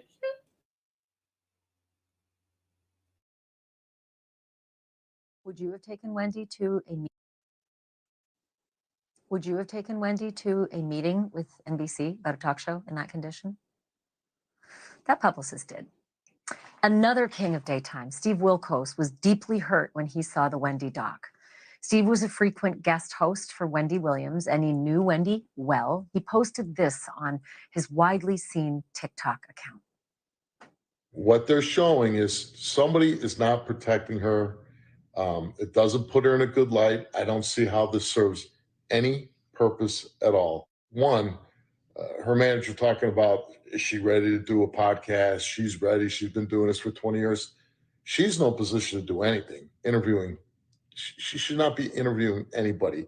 I got to tell you, I was disturbed and I'm saddened by, I feel people using her. They're not protecting her. And Steve Wilkos joins me now live. Steve, it's really good of you to be on the program with me. I just wanted to get your first reactions when you watched the documentary. You know, I was really surprised because I didn't even know it was coming out. And my wife and I were just flipping through channels and we came across it. And I was absolutely shocked. You know, a lot of people, when I posted that TikTok, a lot of people said, oh, this is karma. She would talk about celebrities in a bad way, and she was mean. That's nonsense. Like you said in your opening statement that Wendy's a wonderful person. We in show business, with the shows that we type of do, we're to entertain. We're not going to be bumps on the lawn. You better have a personality for people to watch. And that's what Wendy did. Listen, I don't even watch daytime talk. You know, this is my job. I don't follow it. But I was a big fan of Wendy because I'd been on her show. I was on her radio show when I got launched. She always made me feel real comfortable. She made me, whether she really believed it or not, that she was, you know, championing for me.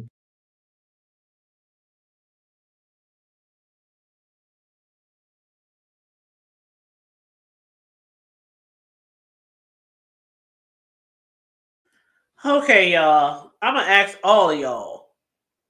And since Flo, I know this is one topic she wanted to discuss tonight. I'm gonna ask all of y'all. Why do y'all think the people in her corner allowed this documentary to be made? Because, like Steve Wilkos say, I'm in agreement with him. They up there talking about, we didn't realize that she was really as bad off, or that she was really as sick, or that she was really, you know, when we was doing this video. And then the whole time I'm watching it, her, what's that dude that's real close to her? Talking about we getting ready for her podcast.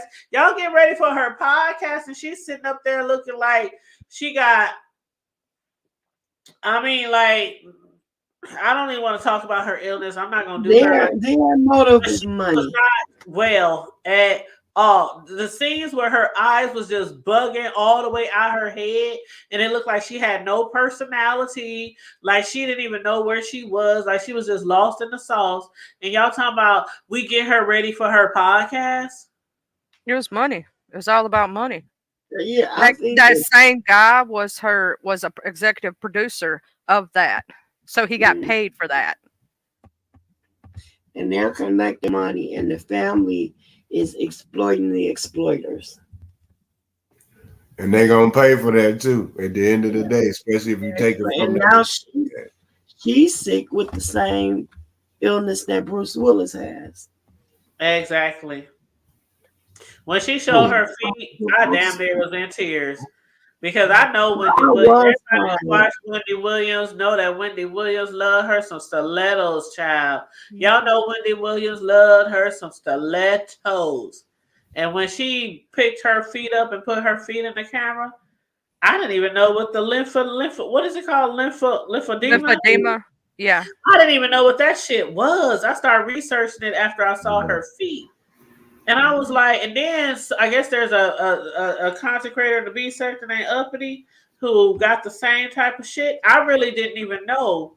And I done seen people post her pictures out of fun, like mocking her and shit like that. But when I saw Wendy Williams' feet, I was like, when they had her in that car and she was trying to get that vape and everything, and she kept saying, "No, this ain't it. This ain't the place." And then they took her around Oh again. yeah. You could tell she wasn't like all there when she was in that bed, passed out, and didn't even know who was who and what was what. Like, bruh, like y'all know she's an alcoholic. She's They knew drinking she to the wasn't in point. her right mind, Charlie. Like, why would you exploit her like this? Like, the lady needs help. She No. don't need to be on no damn Netflix documentary looking like that. Like, it's saddened me, and trust me, I And was that like one a big lady, Wendy fan, but that was fucked up what her peoples did to her. that one lady who was her publicist was so trying to knock the other dude out of the saddle straight up by like kissing up to Wendy and letting Wendy do whatever Wendy wanted to do when she wanted to do it. She was trying to knock Will out of the saddle. She was trying to become the new manager. And then they won't let her see her family at all. Like, really? Her sister said, I take care of her for nothing. You don't have to pay me anything. Well, I just want to go to my sister as well. Miss Ronnie brought this up when we were on her panel talking about this, and other people did that. Her niece is actually like on TV. She's a newscaster. Her family's got money. They don't need her money. They don't. and like her, they But said, her employees do. She said, everything that I do is for my son. I don't care anything about him spending anything. Everything I do is for him. She don't care nothing about what he spends. That's her only child. Exactly. And if I had only one child and I was rich, my child would have the fucking world. Well, y'all know that's her miracle baby too. If you watch the exactly, that was her other thing miracle on baby. Yep, that's what she called him, her miracle baby. Yep. because she lost so many and couldn't, like, after a certain point couldn't carry baby, and he was the only one that she carried to full term and everything. And that's the one thing that hurt her with Kevin, because he knew what she was going through, and she had told, I don't care what you do, just don't bring any babies back. That was the breaker. And that dog did what? He brought a baby back. But see, and then her mama passed after that. Oh, and then the divorce. She had a lot of downfalls before, and I think she was sick for a long time, but we just didn't really know. We didn't really know the depths of her sickness, or start to know, until she was the Statue of Liberty, and she passed out in that green gown.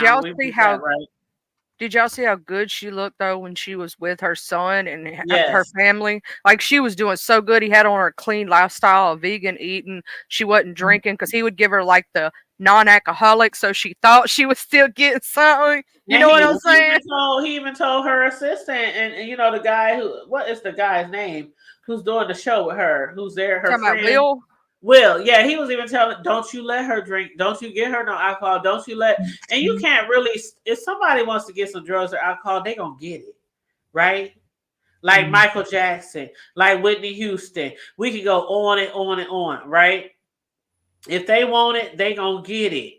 But my thing was, when it comes to children, okay, a lot of us are not rich or wealthy, so of course we expect our children to work, get out there and make it, get it in the mud like I did, right? But if you have one child and you are filthy rich and your child ain't out here doing drugs, he out here robbing people, killing people, you know, it seems like a decent kid. You have one child and you have all this money. You saw how she was with him. Okay, you need this, you need new clothes, you need a car, you need this, you need that. And that was her miracle baby as well. Like, some people would think it was harsh if a parent was to say, okay, I got $50 million. And I'm exaggerating, okay? I'm just saying, I got $50 million. I want you to go out there and get a job. I ain't getting you shit. Get it how you make it. But most people who would be in that situation would make sure their child don't want for shit.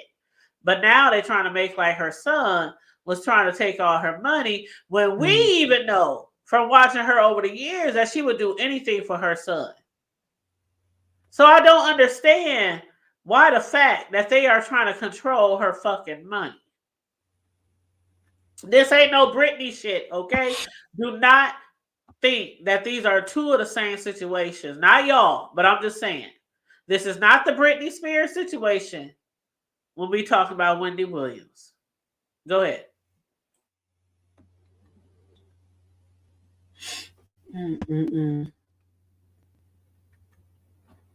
I'm just in agreement with everything you're saying. I'm really sad and slow, and I wasn't even like a major fan of hers. But to see her, y'all, if I ever, God forbid, if I ever lose my mind, get sick, anything like that, please don't have my sons put me up here on YouTube looking all crazy. Like, come up here and kick their ass. Bro, come up here and kick their ass. And take the whole internet away. Like, I'm so serious. Because what they doing to her, it's just downright despicable. It's and then so to act sad. like, oh, she's ready for a podcast. Yeah, we give us a few more weeks, give us a few more months. We working on this. We getting our podcast together. Podcast where? She can't even stay up long enough without drinking alcohol and being drunk. She can't even walk on her feet. Like what the fuck? Like they up here acting like they did not know. This is the part that I hate. Y'all up here acting as if nothing was wrong with her, or like y'all didn't see anything wrong with her. She couldn't even carry a conversation, much less do a podcast. You know what I'm saying? She couldn't think properly. Like if you listen to her, she sounded like somebody who had extreme Alzheimer's disease. Like they forgot that like her driver even said that, and he's been her driver for years. Some days she would hate him, other days she wouldn't even know who he was. Like, how is she going to do a podcast? Just like her assistant, the one who was helping her with clothes and helping her, the one who was going to get the food for her, or not the food, but the vapes or whatever. I think she was getting her alcohol too. This is the place, Wendy. We go here all the time. No, go around the block. Go around the block. Go around the block. She cussing and yelling at them, and then the next day she'll be like, "I'm sorry."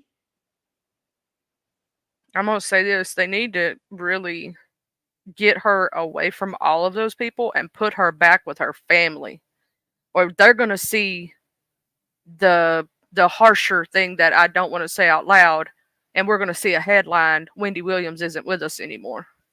Oh, it's coming. And I hate to say that too, Charlie, but we all know. We all know. The people around her do not have her best interest in her. I mean, even if they have good intention, in some ways, which I don't think they do, but even if, let's say they had it, but she was fighting them on it, right? She's not going to listen to them like she will her son. She's not going to listen to them like she will her brother and her sister. You know what I'm saying? Her family. Or her niece, yeah. Yeah. She's not going to listen to them because they're not, like, they're, in her mind, her hired help. You know what I'm trying to say? Like, they're not her family. And you definitely will treat your hired help differently than you would treat your family. Your family can say the truth to you and make you see it. I mean, if you look at the videos are proof. The videos of when she was in Florida with her family, she was looking healthier. She was speaking more in her right mind. She was up, standing up, cooking. She was doing things with her family. You know, now she's barely getting out of bed. She can't hardly walk. She's drinking so much she can't even barely stay awake half the time. She literally said it herself, and nobody was listening. I'm bored. There's nothing to do here. The TV don't work. I want my family. I'm bored. All I do is stay in this house all day. She has no friends in New York. She considered Will and the publicist her friends. That's the only people she had to talk to. Yeah, and like you were saying, Charlie, when it comes to your the people who work for you, you can run them or they can leave and you can bring a new one in, right? Mm-hmm. With your family, we gonna tell you how T.I. is. Whether you get mad, whether you get pissed off, whether you walk out the motherfucking door. We gonna tell you ain't getting no liquor here. You better drink some Kool-Aid. or some water, some Hawaiian punch, some tea, some something with paid employees. You make them do what the fuck you want them to do. And if they don't, you fire their ass and you hire someone else. That's So I why am they're in yes agreement men. that she needs to be around her family. Yes. Somebody That's who they ain't taking care of her. He talking see about, that's well, I try to hide all the bottles in the house. I try to make sure. You saw him looking through all the cabinets, looking through the bathroom, looking through the. If somebody really wants drugs and alcohol, they gonna get it. And you mean to tell me you looked through her whole motherfucking house and you didn't see no liquor bottles? She is laying there in bed every day with a whole motherfucking gallon of liquor. that's why I think the publicist was trying to knock Will out because she is a yes man for Wendy. Whatever Wendy tells her to do, she does it. And because she's afraid to get fired, she does whatever Wendy wants her to do. And so that's why Wendy likes her more than Will sometimes. Because that lady, I believe, is the one that is going to get her liquor for her and the things that she Probably so. wants. Because she's trying to not, she wants the money. You get what I'm saying? She ain't worried about Wendy. She didn't, you know what I'm saying? And He's that's like, the Wendy's saddest got it under part. control. She knows she's not a drinker. Bullshit. That's the saddest part. This is just like if any of us was in a nursing home and we got somebody caring for us. And we know that we got so much money in our bank account or whatnot, but this person is telling us, you need this and you need that and you need this. Oh, you want to buy this and that and this? Okay, let me go ahead and get it for you. And they going out, they buying the shit we really don't need, and also putting a little bit in their pocket as well. It's the same situation. These are things that you have to look out for when you are a family and you have people in these elderly nursing homes or you have people who come to their houses. You have to stay up on that shit. You have to make sure there's somebody over their bank account and things like that to make sure they're not being taken advantage of. I really do think her son has the best interest for her. And I don't know him personally, but I really do think that maybe him and maybe her niece, probably has, the best interest for her. But why don't they allow the family to be involved? Sislo, Charlie, bro, do any of y'all know why the family is not the ones? They had, the son did have, power of attorney over his mother and all that. The bank stepped in because they said that He was spending too $100,000 much was money. spent. I remember that. Yeah. Yep. They not only took the now I maybe could see the financial part taken from them, maybe, and have somebody looking over it to make sure, her assets stay good and that she has enough to live off of for the rest of her life. Maybe. And make sure her son isn't abusing his. Yeah. But they also didn't only just take that, they took their medical rights to her to where they can't get her medical help. That's the part that makes me go, wait a minute now. You took away them not being able to make medical decisions for her? Her next of kin, her son, her sister, her family? This is strange. I've never seen this before, knowing she was doing very well in Florida. And But they her did it. assistant has the right to make medical decisions. Yeah, that's like, no, see, she has an overseer that's not the assistant and all that. It's not. But where the hell is the overseer that was making this documentary? He The talks judge to the all the person. people that's taking care of her, though. That's the crazy part. The judge picked Say that again, babe. Say that again. all of the people that are extorting her are the people that the judge selected. Oh. Yeah, So she's a court appointed person. Sorry, Sislo.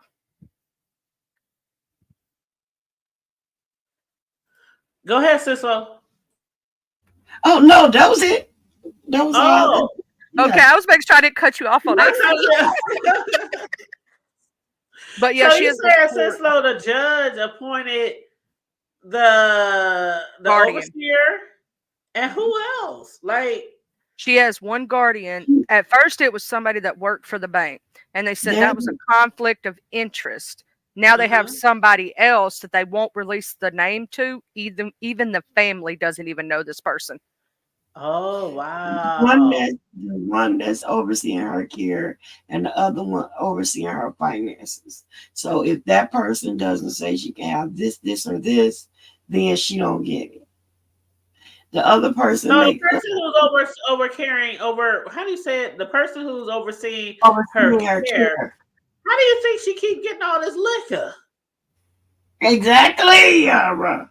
The fuck up. Exactly. All right. Well, y'all heard that the My sis low assistant voice. bought her vape and bought her plane tickets. I wonder if she's thinking that she can get paid back by the financial advisor, because here's the thing, she may try to sue Wendy eventually for all the stuff that she's bought for Wendy, right? But the financial advisor can then say, well, we didn't tell you to buy those things for Wendy. You get what I'm saying? That may be something we see in the near future. Child. I swear to God, I was not really a big Wendy. Well, I said Wendy fan when she had her, syndicated talk show. She's world known. I would tune in her sometimes. People like, girl, did you see the Wendy Williams show? Just like in the B sector sometimes. Ain't subscribed to somebody, but if you hear something hit the fan, girl, did you hear what happened on such and such? I would go over there and watch certain things. But I really wish the best for Wendy, because being sick is one thing. Having dementia is one thing. Having lymphedema is one thing. All these different things that she's going through. Being an alcoholic is one thing. But to have somebody exploit you, which I really think is going on right now with her camp, her circle, to be exploited.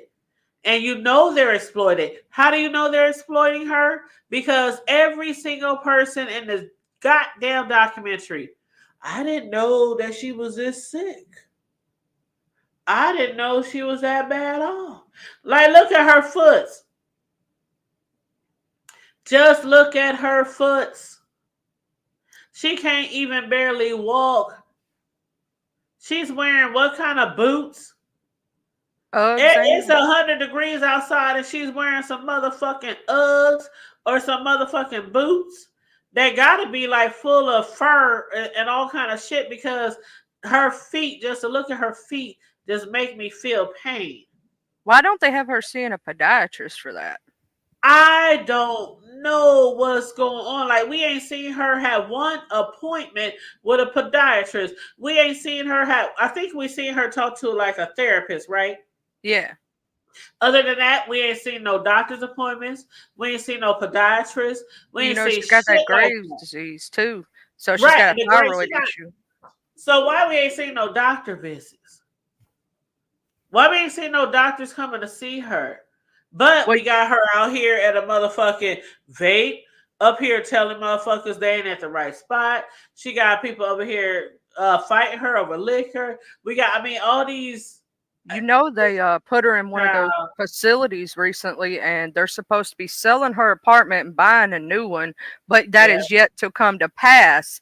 So Wendy's basically staying in a care home right now. And who took the money for the apartment? I don't know. They're saying she ain't got but like 100,000 left in the bank from 50 million to 100,000. And that's why she had millions, and they are showing the worst parts of her on this documentary. The worst parts of her. They're not showing anybody really helping her. They showed the family trying, but then they took her away from them.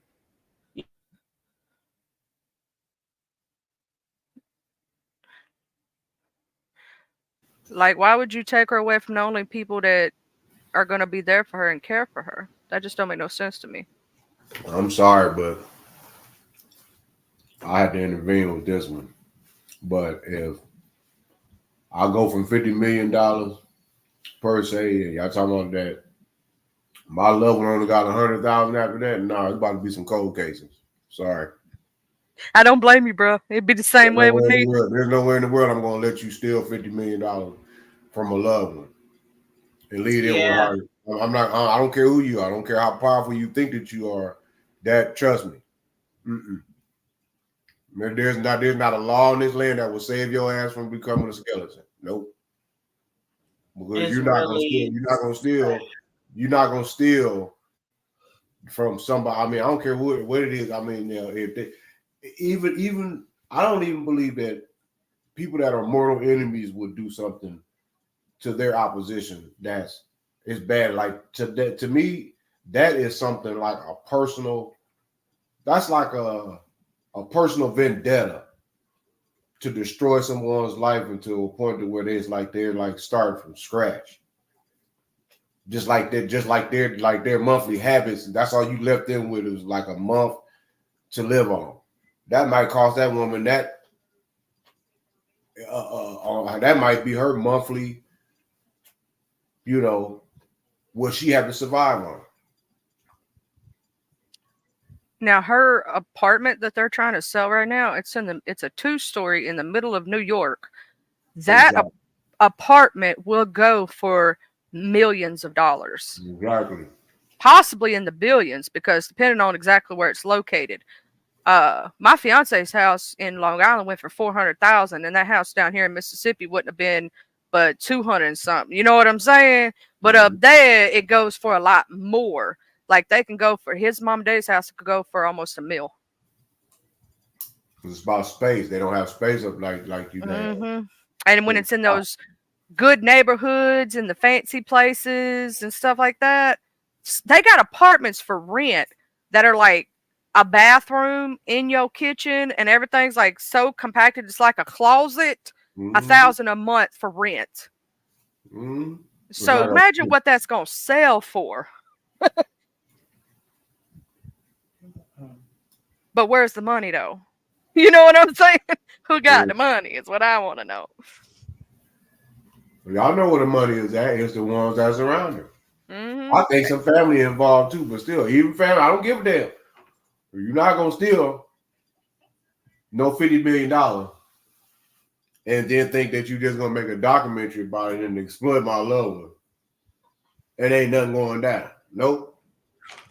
I agree, bro. I think if the money is missing, really, I think it's just not her employees. I think it might be family involved too. I think they need to do I'm talking about bank executive trustees, all that. Yeah, there's about to be some cold cases. Sorry. They need to do an investigation, in my opinion, and have an outside source from the bank, someone that's not associated with that bank whatsoever, look into it. The family needs to push this, and they can, because something strange is happening for her money to just be liquidated that quickly. I bet you when a couple of folks' heads come up split like watermelons, I bet you they get to talking then. Somebody gonna say something. Because the judge and them and the insurance companies ain't gonna want to cover them type of situations. Like, hold on, man, this is becoming a heavyweight type of highlighted case. Yeah, because then the Fed's gonna really get involved. Hold on, man, these people whoever doing this, they not playing. So I would advise y'all to get to leave this woman money alone and get her back into the proper care that she needs. Because for somebody to specifically take away your medical rights as your power to initiate a power of attorney to take away the family medical rights to you, yeah, that's some wicked shit. Somebody that has something planned out for that woman for a long time, and they know most of her moves.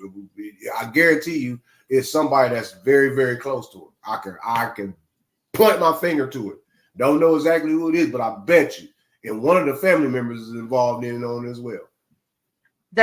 When she was down in Florida, with her family, when she was taking her rest from the Wendy Williams show, and they had other people guest starring before they took it away and gave it to Sherry, before they canceled her show, and I did it in quotation because they took it from her and gave it to her. But anyway, they did the power of attorney. They took away his power of attorney and froze her assets and appointed her a guardianship within the matter of weeks.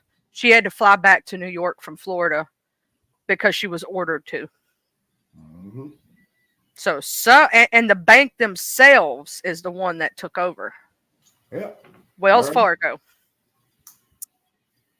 Now, why she's using Wells Fargo and not they got a dang good in New York, a dang good banking system. It's a federal credit union called Bethpage. Why she wasn't using that, was using the other, I don't know. I know one thing, like I said, that exactly whoever it was that had that power and sit there, and the judge need to be hung too, because the judge should know better. You're in a position to make the rightful decision based off of the evidence. You're just somebody paid that judge because that's who need that judgment should have been overturned. That's what they need to do. They need to summons that funky ass judge because how And you all gonna the sit people here? involved. How y'all follow the paper trail? I bet you. Now, like I said, somebody been paying some folks off, and because there's nowhere in the world, there is people that went from acid to to made so much money, to tens of millions of dollars over their career, and hardly don't have nothing to really show for it after. I mean, they got some money, but they ain't worth them 100, 250 million, $60 million that they was worth. They ain't worth that. But the point now is that still for you to, man, for somebody to do something like that, and I mean on top of that, they allowed it to happen as though that the bank, like somebody or an executive or somebody that's a trustee over your money or your account, that's like a basic bank teller having the power to go and put a motion in at the court for a power of attorney over you because of the way that you, like, say if you getting decent amount of money in your account every month. I'm glad you got staring at us like this, though. No. But you know what? I'm sorry, bro. Let me say this real quick. Go This is something else that I didn't tell you all. Okay, so you know Suzanne, the lady that was the producer on the show, the one that was directing the people to clap, and she was always saying, Suzanne, what do you think about this and that?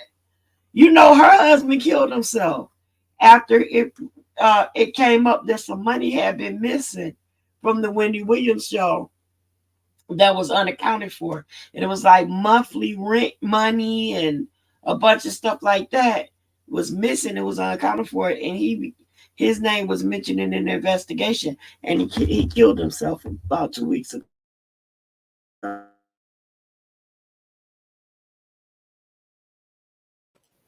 Well, did y'all hear about her guardian, Sabrina, who was sued for stealing $30 million from another person under her guardianship? Did y'all hear about that?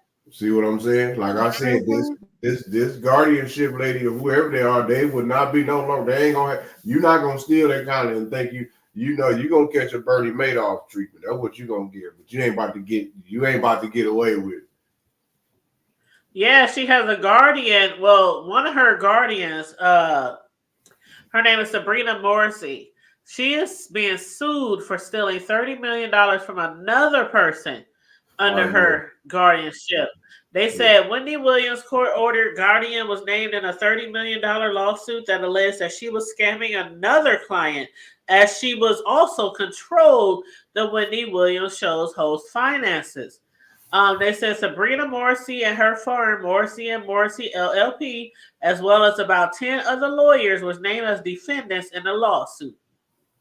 They also said the lawsuit accused Morrissey and other lawyers of conspiring to perpetuate a baseless guardianship against a New York man named Jose Verdugo, who had just been awarded $5.5 million in a personal injury claim.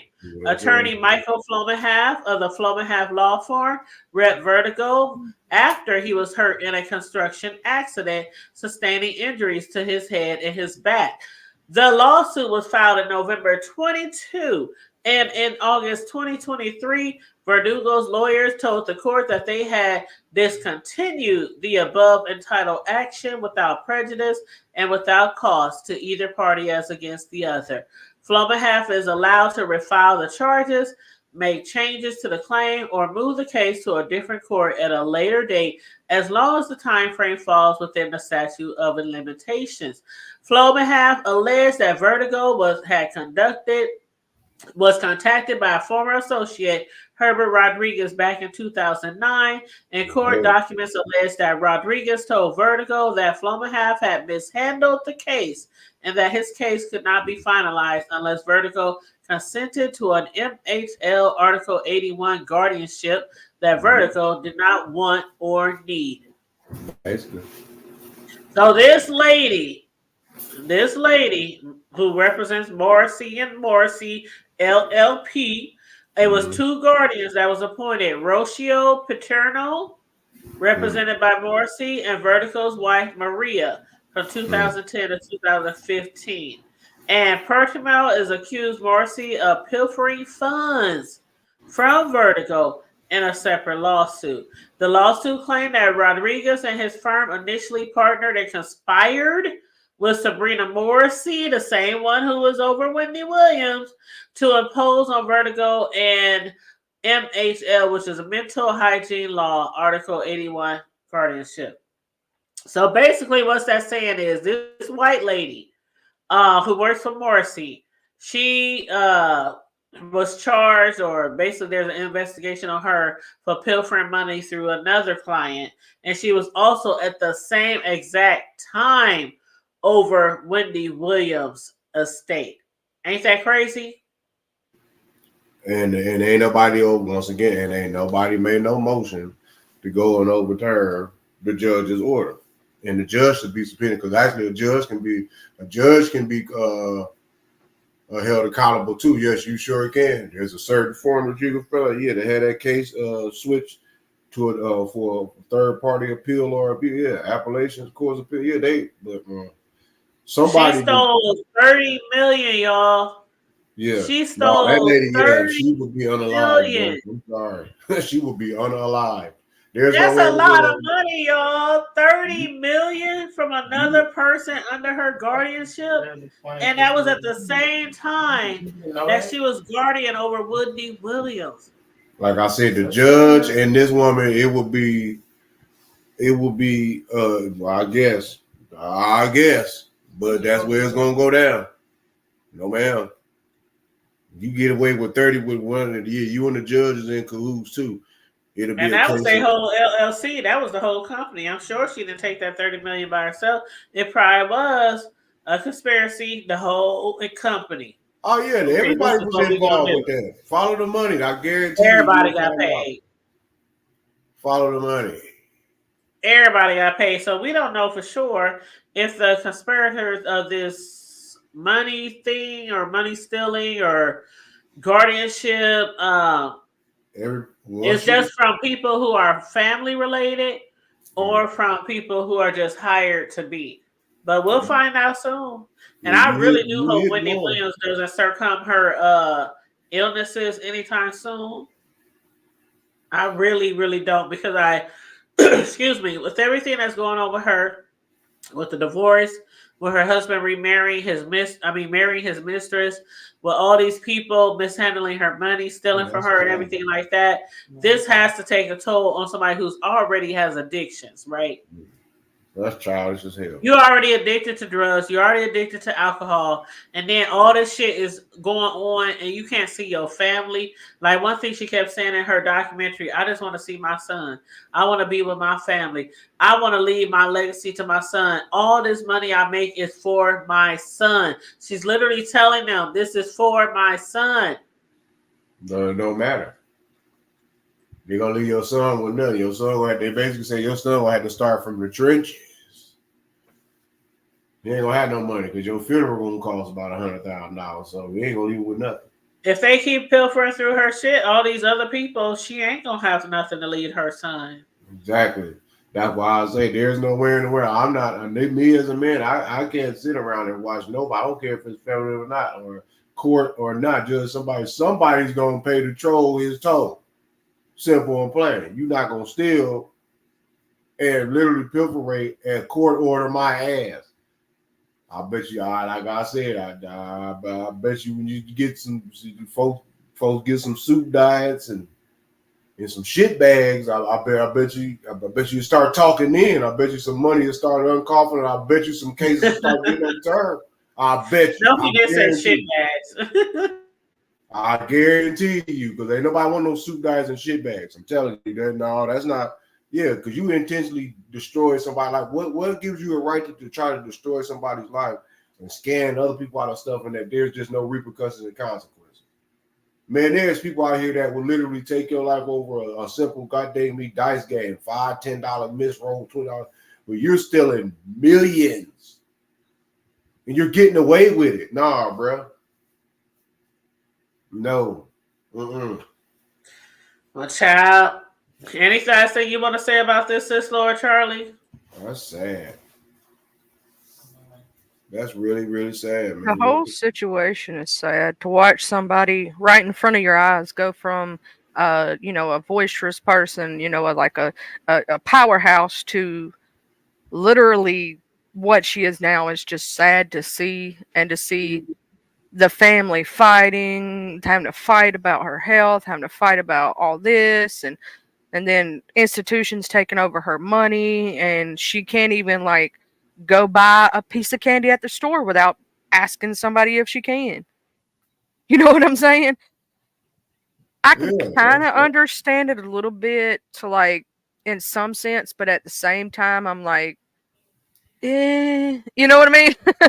that's not right. The period. I mean, they say it ain't always about right or wrong. No, it is. That's the only thing it's about is right or wrong. That's wrong. Simple and plain. I mean, like I said, unless she did something equally dirty to someone on that level, I don't believe that nobody. You don't. That's like I said, that's a vendetta. That's something. Oh, I'm going to get you. Oh, you just don't know. I'm going to. It's like that's a snake in the that's a snake in the bush. I think that if that Wendy's family needs to hire an attorney to make them, because they can do this via court. They can make them share all of the court documentation of every penny of her money that was spent and where. Right, itemized. Yeah, it's an Yes. itemized statement. They got to itemize everything. That means that everything has to be accountable for. Every damn thing from a toll charge with a vehicle that's registered in her name off the place that's being read off of the doggone toll bridge cameras when they passing through to get the account billed, to everything. That all has to be accountable. I want to know how much the glue cost for that bootleg wig that she got on. No, you didn't say bootleg wig. You know what? I'm about to play this video real quick, and then we're going to wrap this up. But a lot of people don't know what's all wrong with Wendy Williams, and that's why I'm going to play this clip. And I think Sislo was referring to this earlier when they was talking about Bruce Willis. But everybody hit mute. It's a 3-minute video.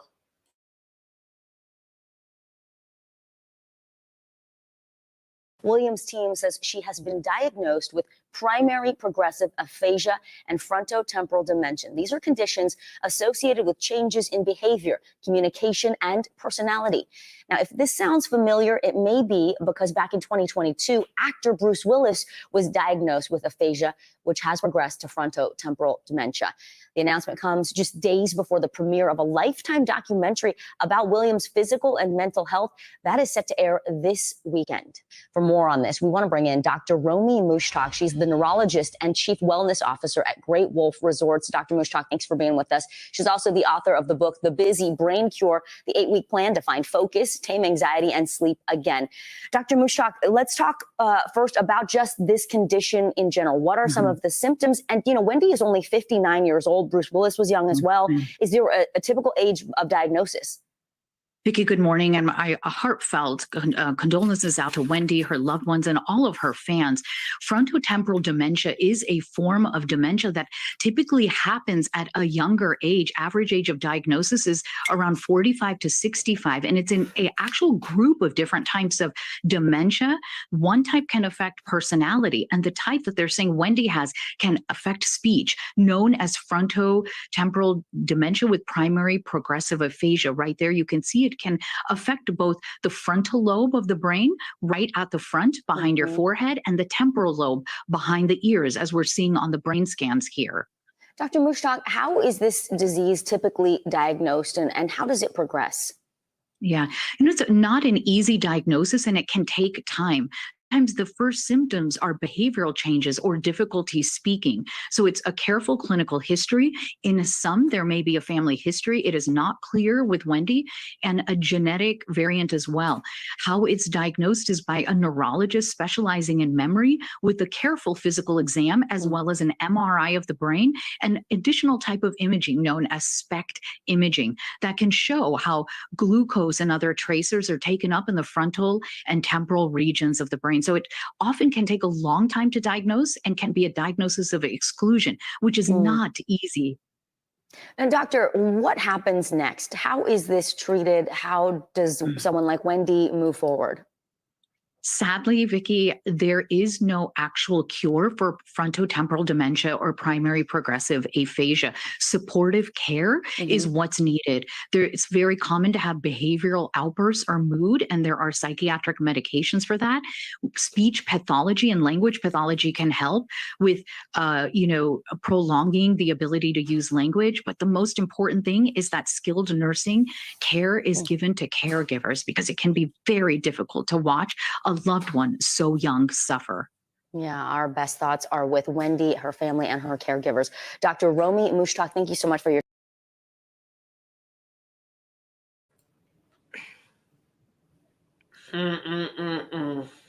Child. Basically, her And family that's would all the time. made me cry because she is so young, so gifted. And I mean, oh, girl, for her to get to this point in her life where she can really enjoy the fruit of her labor, her time is being robbed from her. She has one child. She won't get to see him have children and get married. She won't get to enjoy vacations and stuff. She won't be able to do it. Like she said, she wants to be back on TV. It's just so many things that she could do to enjoy everything she worked so hard for. And now it's like at least Bruce Willis got to see his kids grown, his grandchildren, and you know what I'm saying, enjoy some time with his families. I get what you're saying, Sislo. It's sad that within a few years, she's not even going to remember who her son is. And she won't be able to see her or even if she's here to see them, she won't know who they are. Basically, that kind of what they're saying is that's going to affect her almost as like dementia, like Alzheimer's, and it's going to progressively get worse. She may even become violent because they said it messes with your mood. Her speech may completely go out altogether. The things that help you like cognitively be able to communicate with others may or may not go out because it affects her frontal lobe, and I think that also affects your memory. So it's not a good diagnosis. It's really not. And Charlie, when you said violence, like when they were showing in the documentary, like the way she was talking to some of them, it's like when you say violence, like just from the way she was talking to some of them, like she was really angry, like calling them names, disrespecting them. I mean, firing them 2-3 times a day. Then the next day, oh, I'm sorry, did I say that? Like she'll do a whole Urkel, like did I like she it was like as if like she don't even remember what she did or said, but she knew she did something bad. You know what I'm saying? And so when they come to the violence, I would hate to hear that she did something really serious to somebody, like hitting them or putting them in a hospital or something like that. But we even know, like from older people, sometimes they can get fits of rages where you can be trying to help them or help them to use the bathroom or change their clothes or feed them, and they will get into a fit of rage and they could hurt somebody seriously. I was the only one when my grandmother got older that like she would listen to. She wouldn't try to fight, and she wouldn't try to like be angry. I was the only one. Like my grandmother saw this is not racism. 40 Mexicans crossing my lake like the Rio Grande to get to her house. Or that's what she thought she saw. If my dad would have said, "Hey, that's not what happened, Mom," she would have fought him on it. But because it was me, I was like, "Granny, you know there wasn't that many people out there in my backyard without me knowing it."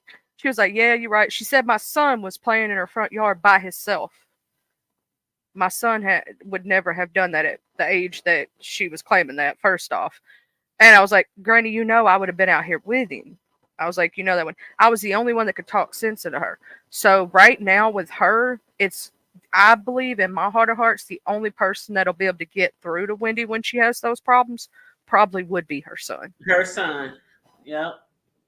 I agree.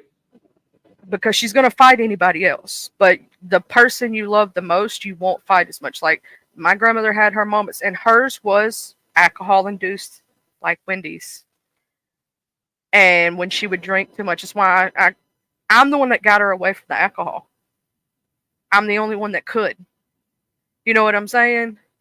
And he's probably the only one that's going to be able to deal with this. What you have to do with an alcoholic, instead of like saying, "No, you can't have this," because they're in a dementia phase, you pretend you're giving it to them and it's not even alcohol, it's grape juice. We did see that, right? We did see that. Yeah. Didn't we see that when she was at a bar or something? She was somewhere at a bar or restaurant, and Will, is that his name? Will, her assistant, or he said, he went up to the bartender, said, "Don't give her that. Give her something else, a non-alcoholic." And Wendy was really up there drinking the stuff, like, you know. You have to make them think. So yeah, we did see that. Or they'll get violent. You get what I'm saying? Like, there's ways that you can do it, and then like if you know their favorite drink, yeah. Well, they sometimes do, but a lot of times, like if you get like if they like beer and stuff, you can get those non-alcoholics, and because they have the same fizziness and stuff, they don't really notice it as much. You just have to like sneak one in on them, if that makes sense. Like water it down a little bit. Yeah. But I eventually talked her into completely. She didn't even touch alcohol the last few years in her life, and I did notice she was a little bit better. And I said this on Running IQs, and I got read to filth on Lipstick Alley for this, but I did when she was going through all this and her Alzheimer's and stuff. I did a research, and they say if you take coconut oil, about a shot glass full, it starts to, and it's a study. There's a lady who actually did it, who was a doctor, that it can help reverse the signs of dementia. Now, it's not been proven fully 100%. Let me say that because they got my butt for not saying all around the queue because I was being too quiet. But her husband had severe Alzheimer's disease, and he did the clock test. At first, he couldn't even put the numbers on the clock correctly. He could only draw lines, and the lines looked like they were all over the place. And as time progressed, and she also changed his diet. There's other things you have to put into place because what dementia is it eats away at the fats in your brain and starts eating away at the tissue. So you have to add like certain fatty good foods for you, like superfoods and stuff, and the coconut oil. And it puts those back. So his progression started getting better and better, and he could actually do the clock test. He was back reading again. He could comprehend things better. His speech got better. There was one company when I did this that they took and they found the compound that's directly in the coconut oil, and they did, in their mind, this is what they said in the study, they created a cure, but they couldn't get anybody to back them to mass produce it. That was what I did in a speech. I did a speech class. We did an informative speech. I did the research on all that. I even shared it to my community wall. This doctor lady who, did all that. She did speeches on it and everything. Well, we all know how it goes when it comes to some of these medicines. Like way back in the day, when there was the AIDS pandemic and different things like that, people always thought that, yeah, they got a cure. Even with certain cancers, yeah, they got a cure. But because of how much money they can make with treatment, being hospitalized, people having surgeries, and all this kind of other stuff, You know, when it comes to these cures, we might not ever see them. Like, not ever see them marketed. That is very true. And it's sad to think that that's the case. It really is sad. Like, look at all the people of AIDS that died of HIV and AIDS. That it was millions. I said that to try to like help because you never know, like, if it does work and it helps people. You know what I'm saying? I'd rather try to help as much as I can, but I got ready to filth on Lipstick Alley, girl. Oh, but you know what? I mean, it's cool because a lot of times when they do come out with something that does work, a lot of times the ADA won't even approve it. And sometimes, you know, people, it'd be like a trial or something like that. And then eventually, after so many years or whatever, they'll finally approve it. And hopefully it won't be too late for a lot of people because that was just like with the pandemic back in the 80s and the 90s with HIV and AIDS. Like people were waiting and waiting and waiting and waiting. And sometimes they couldn't hang long enough. You know what I'm saying? And then these new developments came and you know, figured out. But see, a lot of people still believe that it was just like with the Rona, that it was purposely put into something or someone to spread a pandemic, and people still feel the same way about, you know, oh, it was over there in Africa, that's where the AIDS come from, and people over there doing this, doing that. And a lot of people still believe that it was inserted purposely into someone or something. They talk about it came from gorillas or monkeys or something like that, and that's how people got it. And then they say the same thing about the Rona. Oh, it came from snakes and bats and different things like that, and that's how people got it. Yeah, there's so many conspiracies on different things. You know what I'm saying? But no, the way I look at it with the coconut oil, if you could add that to your diet, it ain't gonna hurt you anyway. It ain't gonna do nothing but add nutrients to your body. Yeah, but with anything, But I say alleged. Exactly. Always seek. We are not medical professionals here. Exactly. Always seek the guidance, whether that's the flu, whether that's the pink eye, whether that's herpes, whether that's anything else.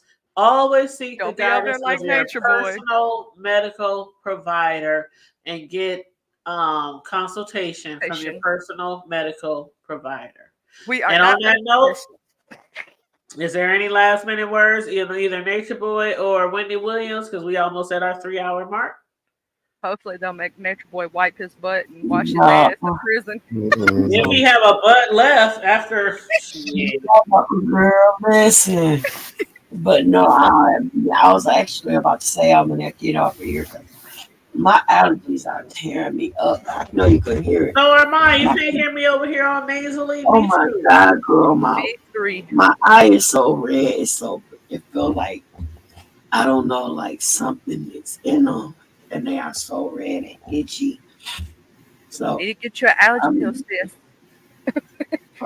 You know what, honey? I take so much medicine.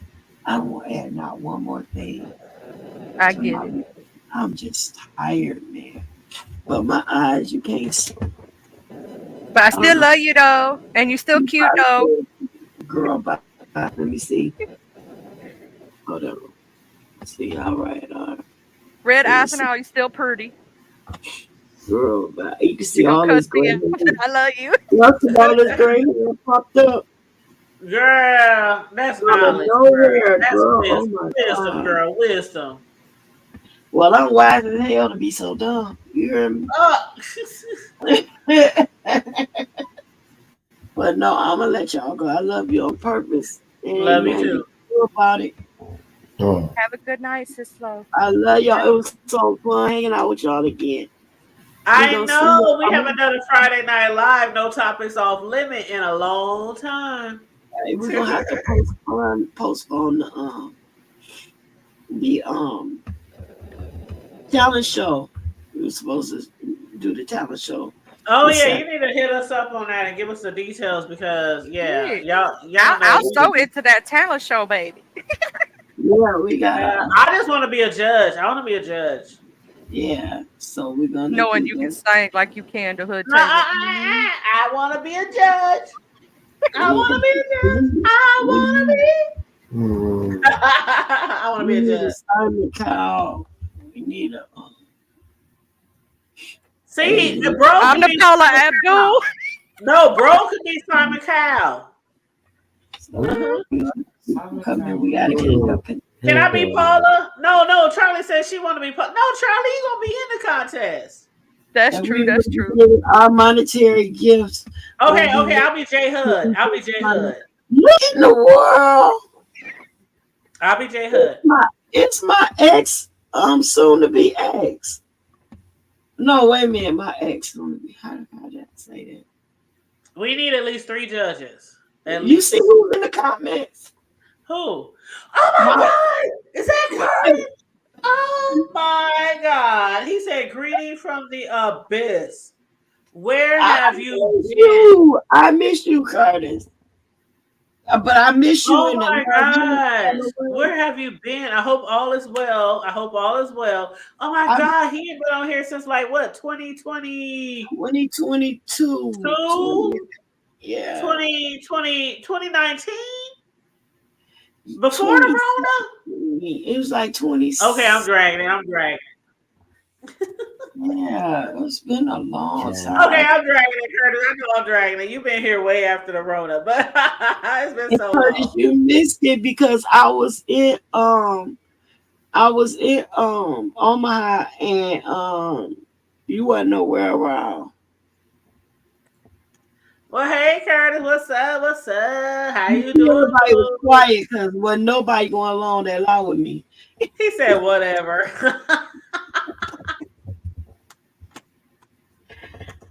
Okay, y'all. I'm nice and slow. We love you. Y'all. We love you too. And ain't nothing you can do about it. No, that's right. Later, for not see you in the chat. Y'all make sure y'all have a good night. And it was so good, y'all. I'm the same way. It's so slow. I've been sick all day. But you know when the hood table goes live, no matter what I'm feeling like, I gotta be there for my homie. And just for Bubba, I gotta say, because even if he up here and he can say it himself now, I'm gonna say it for him. Y'all better brush your teeth. Damn right. I know that's right, but I've been over here hitting mute most of the time because I don't. Y'all probably can't tell, but I am nasally, and I've been over here sniffing and all kind of stuff on mute. Okay, well, and I'm like, oh, I hope I don't forget to hit mute while I'm over here, doing all that shit. But yeah, it's that time of the year. March. Going into April is like we even got some snow here today, Charlie, but it just came and went. It was like a half an inch. It wasn't even really nothing. It's hot as all get out down here. Like girl, I got my air on, girl. I got my air on. It's hot. Girl, we still got our heat on. I got my heat on 73, and we got snow, but it was enough snow to be on your cars and sit on your car, but it wasn't a lot. Like after it was warm enough to where once it hit the concrete, it melted, hours later. So we didn't get, too bad of a snow. But yeah, it's still that time of the year. It's merging between trying to stay cold and trying to get into spring. So some of these grasses and, anyway, I'm going to get off of here and take me some medicine to try to clear my sinuses. Bro, is there any last minute words you want to say about anything we spoke about? Nah, it was just, I'm in the cut, just been enjoying my Friday nights with the family, just chilling, just doing what we do, high as giraffe ass and all that. Man, you over there smoking, I'm over here drinking. Charlie, what you over there doing? Drinking Dr. Pepper? Does that count? Yeah, I guess that counts. It's dark. Yeah, that counts. Child, I'm over here on my dark shit, right? Okay. All right. Yes, everybody, I thank you for joining us tonight. We discussed, it's Friday Night Live. Y'all know how we do this. Discuss everything from the hood to the White House. We even got some B sector shit in here on the first hour discussing Brooke and Rita and their fight that was supposed to happen. But and then we discussed Nature Boy saga and his sentencing, and then we discussed the Wendy Williams documentary and her sickness. And I hope everybody enjoyed the show today. Please make sure you like and share the video. Subscribe to the Hood Table if you're not already subscribed. I did drop some links in the chat. I dropped Sislo's, both of her links. I also dropped Charlie's link because Charlie also has a YouTube channel. So make sure you guys check out their links. Please support them. Those are my moderators. They have beautiful content, beautiful personalities, and I support both of them. And I appreciate their support over here. Now, bro, he will be starting a channel soon. And once he do start that channel, we're going to be dropping his link as well so that people can support him. But other than that, everybody, please make sure you like and share the video. Subscribe to the Hood Table. If you feel inclined to hit the Cash App, hit the Cash App. Hit the Quan on us. Hit the Cash App. $ the Hood Table 402. And as far as Charlie, she does have her Cash App on her under her name that says $ Charlie. And Child, 87. child, you ain't got my glasses. That's too small. You said it's what? It's Charlie and 87. Okay, Charlie and 87.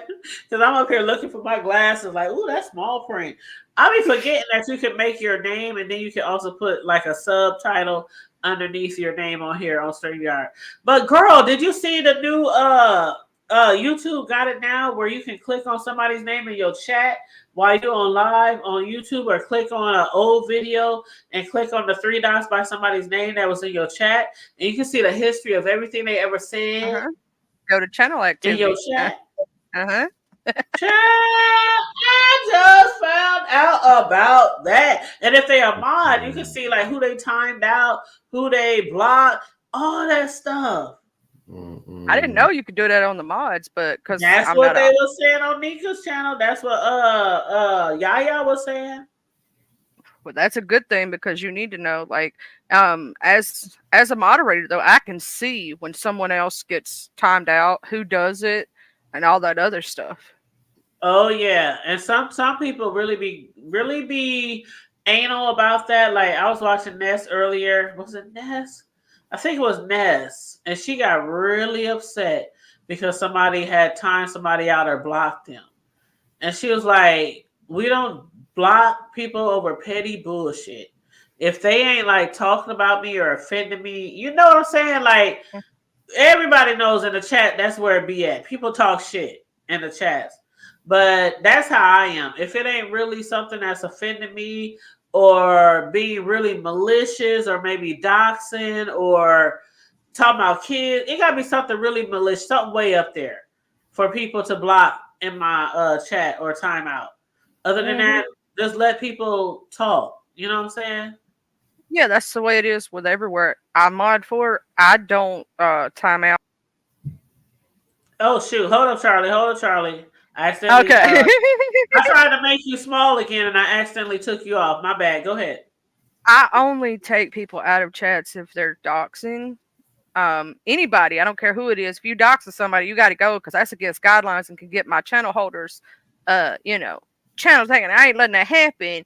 Or if you're talking about their kids, or let's say somebody come up here and they started really trashing you real bad or doing something that they shouldn't, I'm gonna take them out in the name of you. If they come in here spamming the chat like constantly, that's another reason, because that's a troll and you got to take them out because technically YouTube can get for spam. Right. So somebody's spamming, or because there's some trolls that come in and say dirty words constantly. Yep. You know what I'm saying? So you had to take those kind of people. But it's like that's a rare occurrence, most of the time you just let the chat rock. Exactly. And that's how I want to be. I just want to let the chat rock.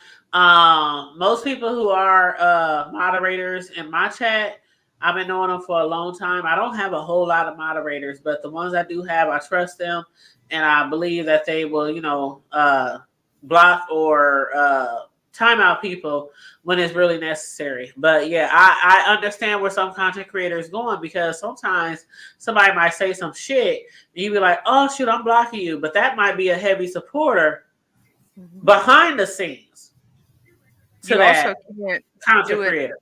like for your personal, like let's say somebody didn't like me. and they came in here or any other chat that I mod for, right? And they started like coming at me. Well, I got to be able to, talk back. We could talk back and forth unless they're coming to the point of doxing another moderator. Like, let's say somebody didn't like Corey and they were having a back and forth conversation just because they didn't agree with each other. That's fine. But let's say they didn't come in here trying to dox Corey. Well, I'm going to take them out as her mod sister. I ain't going to let that go down. Like Modney, a.k.a. Rodney, who was always timing out and blocking people in CC's chat because he had a problem with them. Yeah, you can't do all that. The only way you do that for another mod or the mod does it themselves is if it's to the point of, let's say Corio ain't bothered a soul, right? Ain't said nothing to this person, ain't done it. They come in this chat and they start harassing the crap out of her. She's asked them nicely a couple times. Say, Don't leave me. disrespect my mods. Yeah. Then you can do that. But that's a special case too. That very rarely ever happens. Do not disrespect my mods. I don't like that shit. I've been But seeing that you sometimes. can't do it for your personal. Yeah. It can't be personal, like, okay, I got into it with this person over on Tracy or Fies or Jay. I'm just naming people, right? Well, I got into it with them over there. And so now they drop down over here where I'm a moderator. I'm gonna block their ass. No. No. That's a big no-no because you're cutting off support from that content creator at that point. Exactly. And just because you might not like somebody, see, those are situations where if you feel like that, and that's anybody, Modney, Rodney, or anybody, you shouldn't be a moderator. You can't take it personal. Because your best interest is supposed to be the CC, not you. And you can't take it personal neither because I've had people come at me just for being a mod. I've had people cuss me out thinking I was the one that timed them out or did something to them and I ain't the one that even did it. But there are people that get mad about stuff like that. And I'm like, exactly. Whatever. Because you have to just separate that. You know what I mean? Yeah. Like you can't take those personal feelings into effect. Now I'm not saying that like over there on the other platform that I mod for, right? If you disrespect me in that chat enough, I'm not saying one of the other mods won't get you or vice versa. Yeah, another mod might get you. And that's like let's just say Corio and Cislo is modding in the chat and somebody is dragging Cislo for Phil. If Corio gets their ass, get their ass. If she beat Cislo to the punch, because that's one thing. Don't disrespect anybody on my panel. It's okay. Like, we have been hearing that. We've been in this sector so long. Like, we already know there might be times where somebody might be on the panel that a lot of people don't like. You can still have your opinion in the chat. But to totally outright disrespect or dox or do any of that stuff to somebody on the panel, that's uncalled for. So, yeah, that would definitely deserve you a timeout, if not blocked. Depends on how bad you go about it. Depends on how. That's what I said. It depends. But like I said, I ain't really had no problem with stuff like that besides the trolls, besides the spammers. So I ain't really had no problem or really had no situation where my mods had to block somebody. Thankfully we ain't got to that point where people just in here acting like they ain't got no damn sense. But anyway, y'all, I appreciate everybody for tuning in today for Friday Night Live, which we ain't had in a minute. Please forget to subscribe to Charlie's channel and also Cislo's channels. I did put the links in the chat. And also, Hood Table, I'm so faded. I ain't want to try to talk on the panel. I've been you know what? You've been doing them edibles again. Yes, she told me, Charlie, she sent me a message earlier telling me about all the different things she didn't got. And I was like, girl, you gonna be on one. We literally just had this conversation, huh, Corio? She talking about I've been taste testing. Yes, Corio been taste testing. And I was laughing about that earlier when she told me. But yeah, Corio, thank you for being moderator tonight. And I appreciate you as always. I do. And Charlie and bro, Cislo, I appreciate you guys as well. Sure. Stay safe, be blessed, remain vigilant at all times, and always remember to keep it hood. Brush them damn teeth. Brush them doggone teeth, like my brother said. Love you too, Corio. Appreciate you, boo. We get with you. Hit us in the background. You know how we do. All right. Later for All now. right, love you guys too, and keep it hood. Yeah. All right, y'all have a wonderful night. I'll talk to y'all later. All right, bye. All right, good night.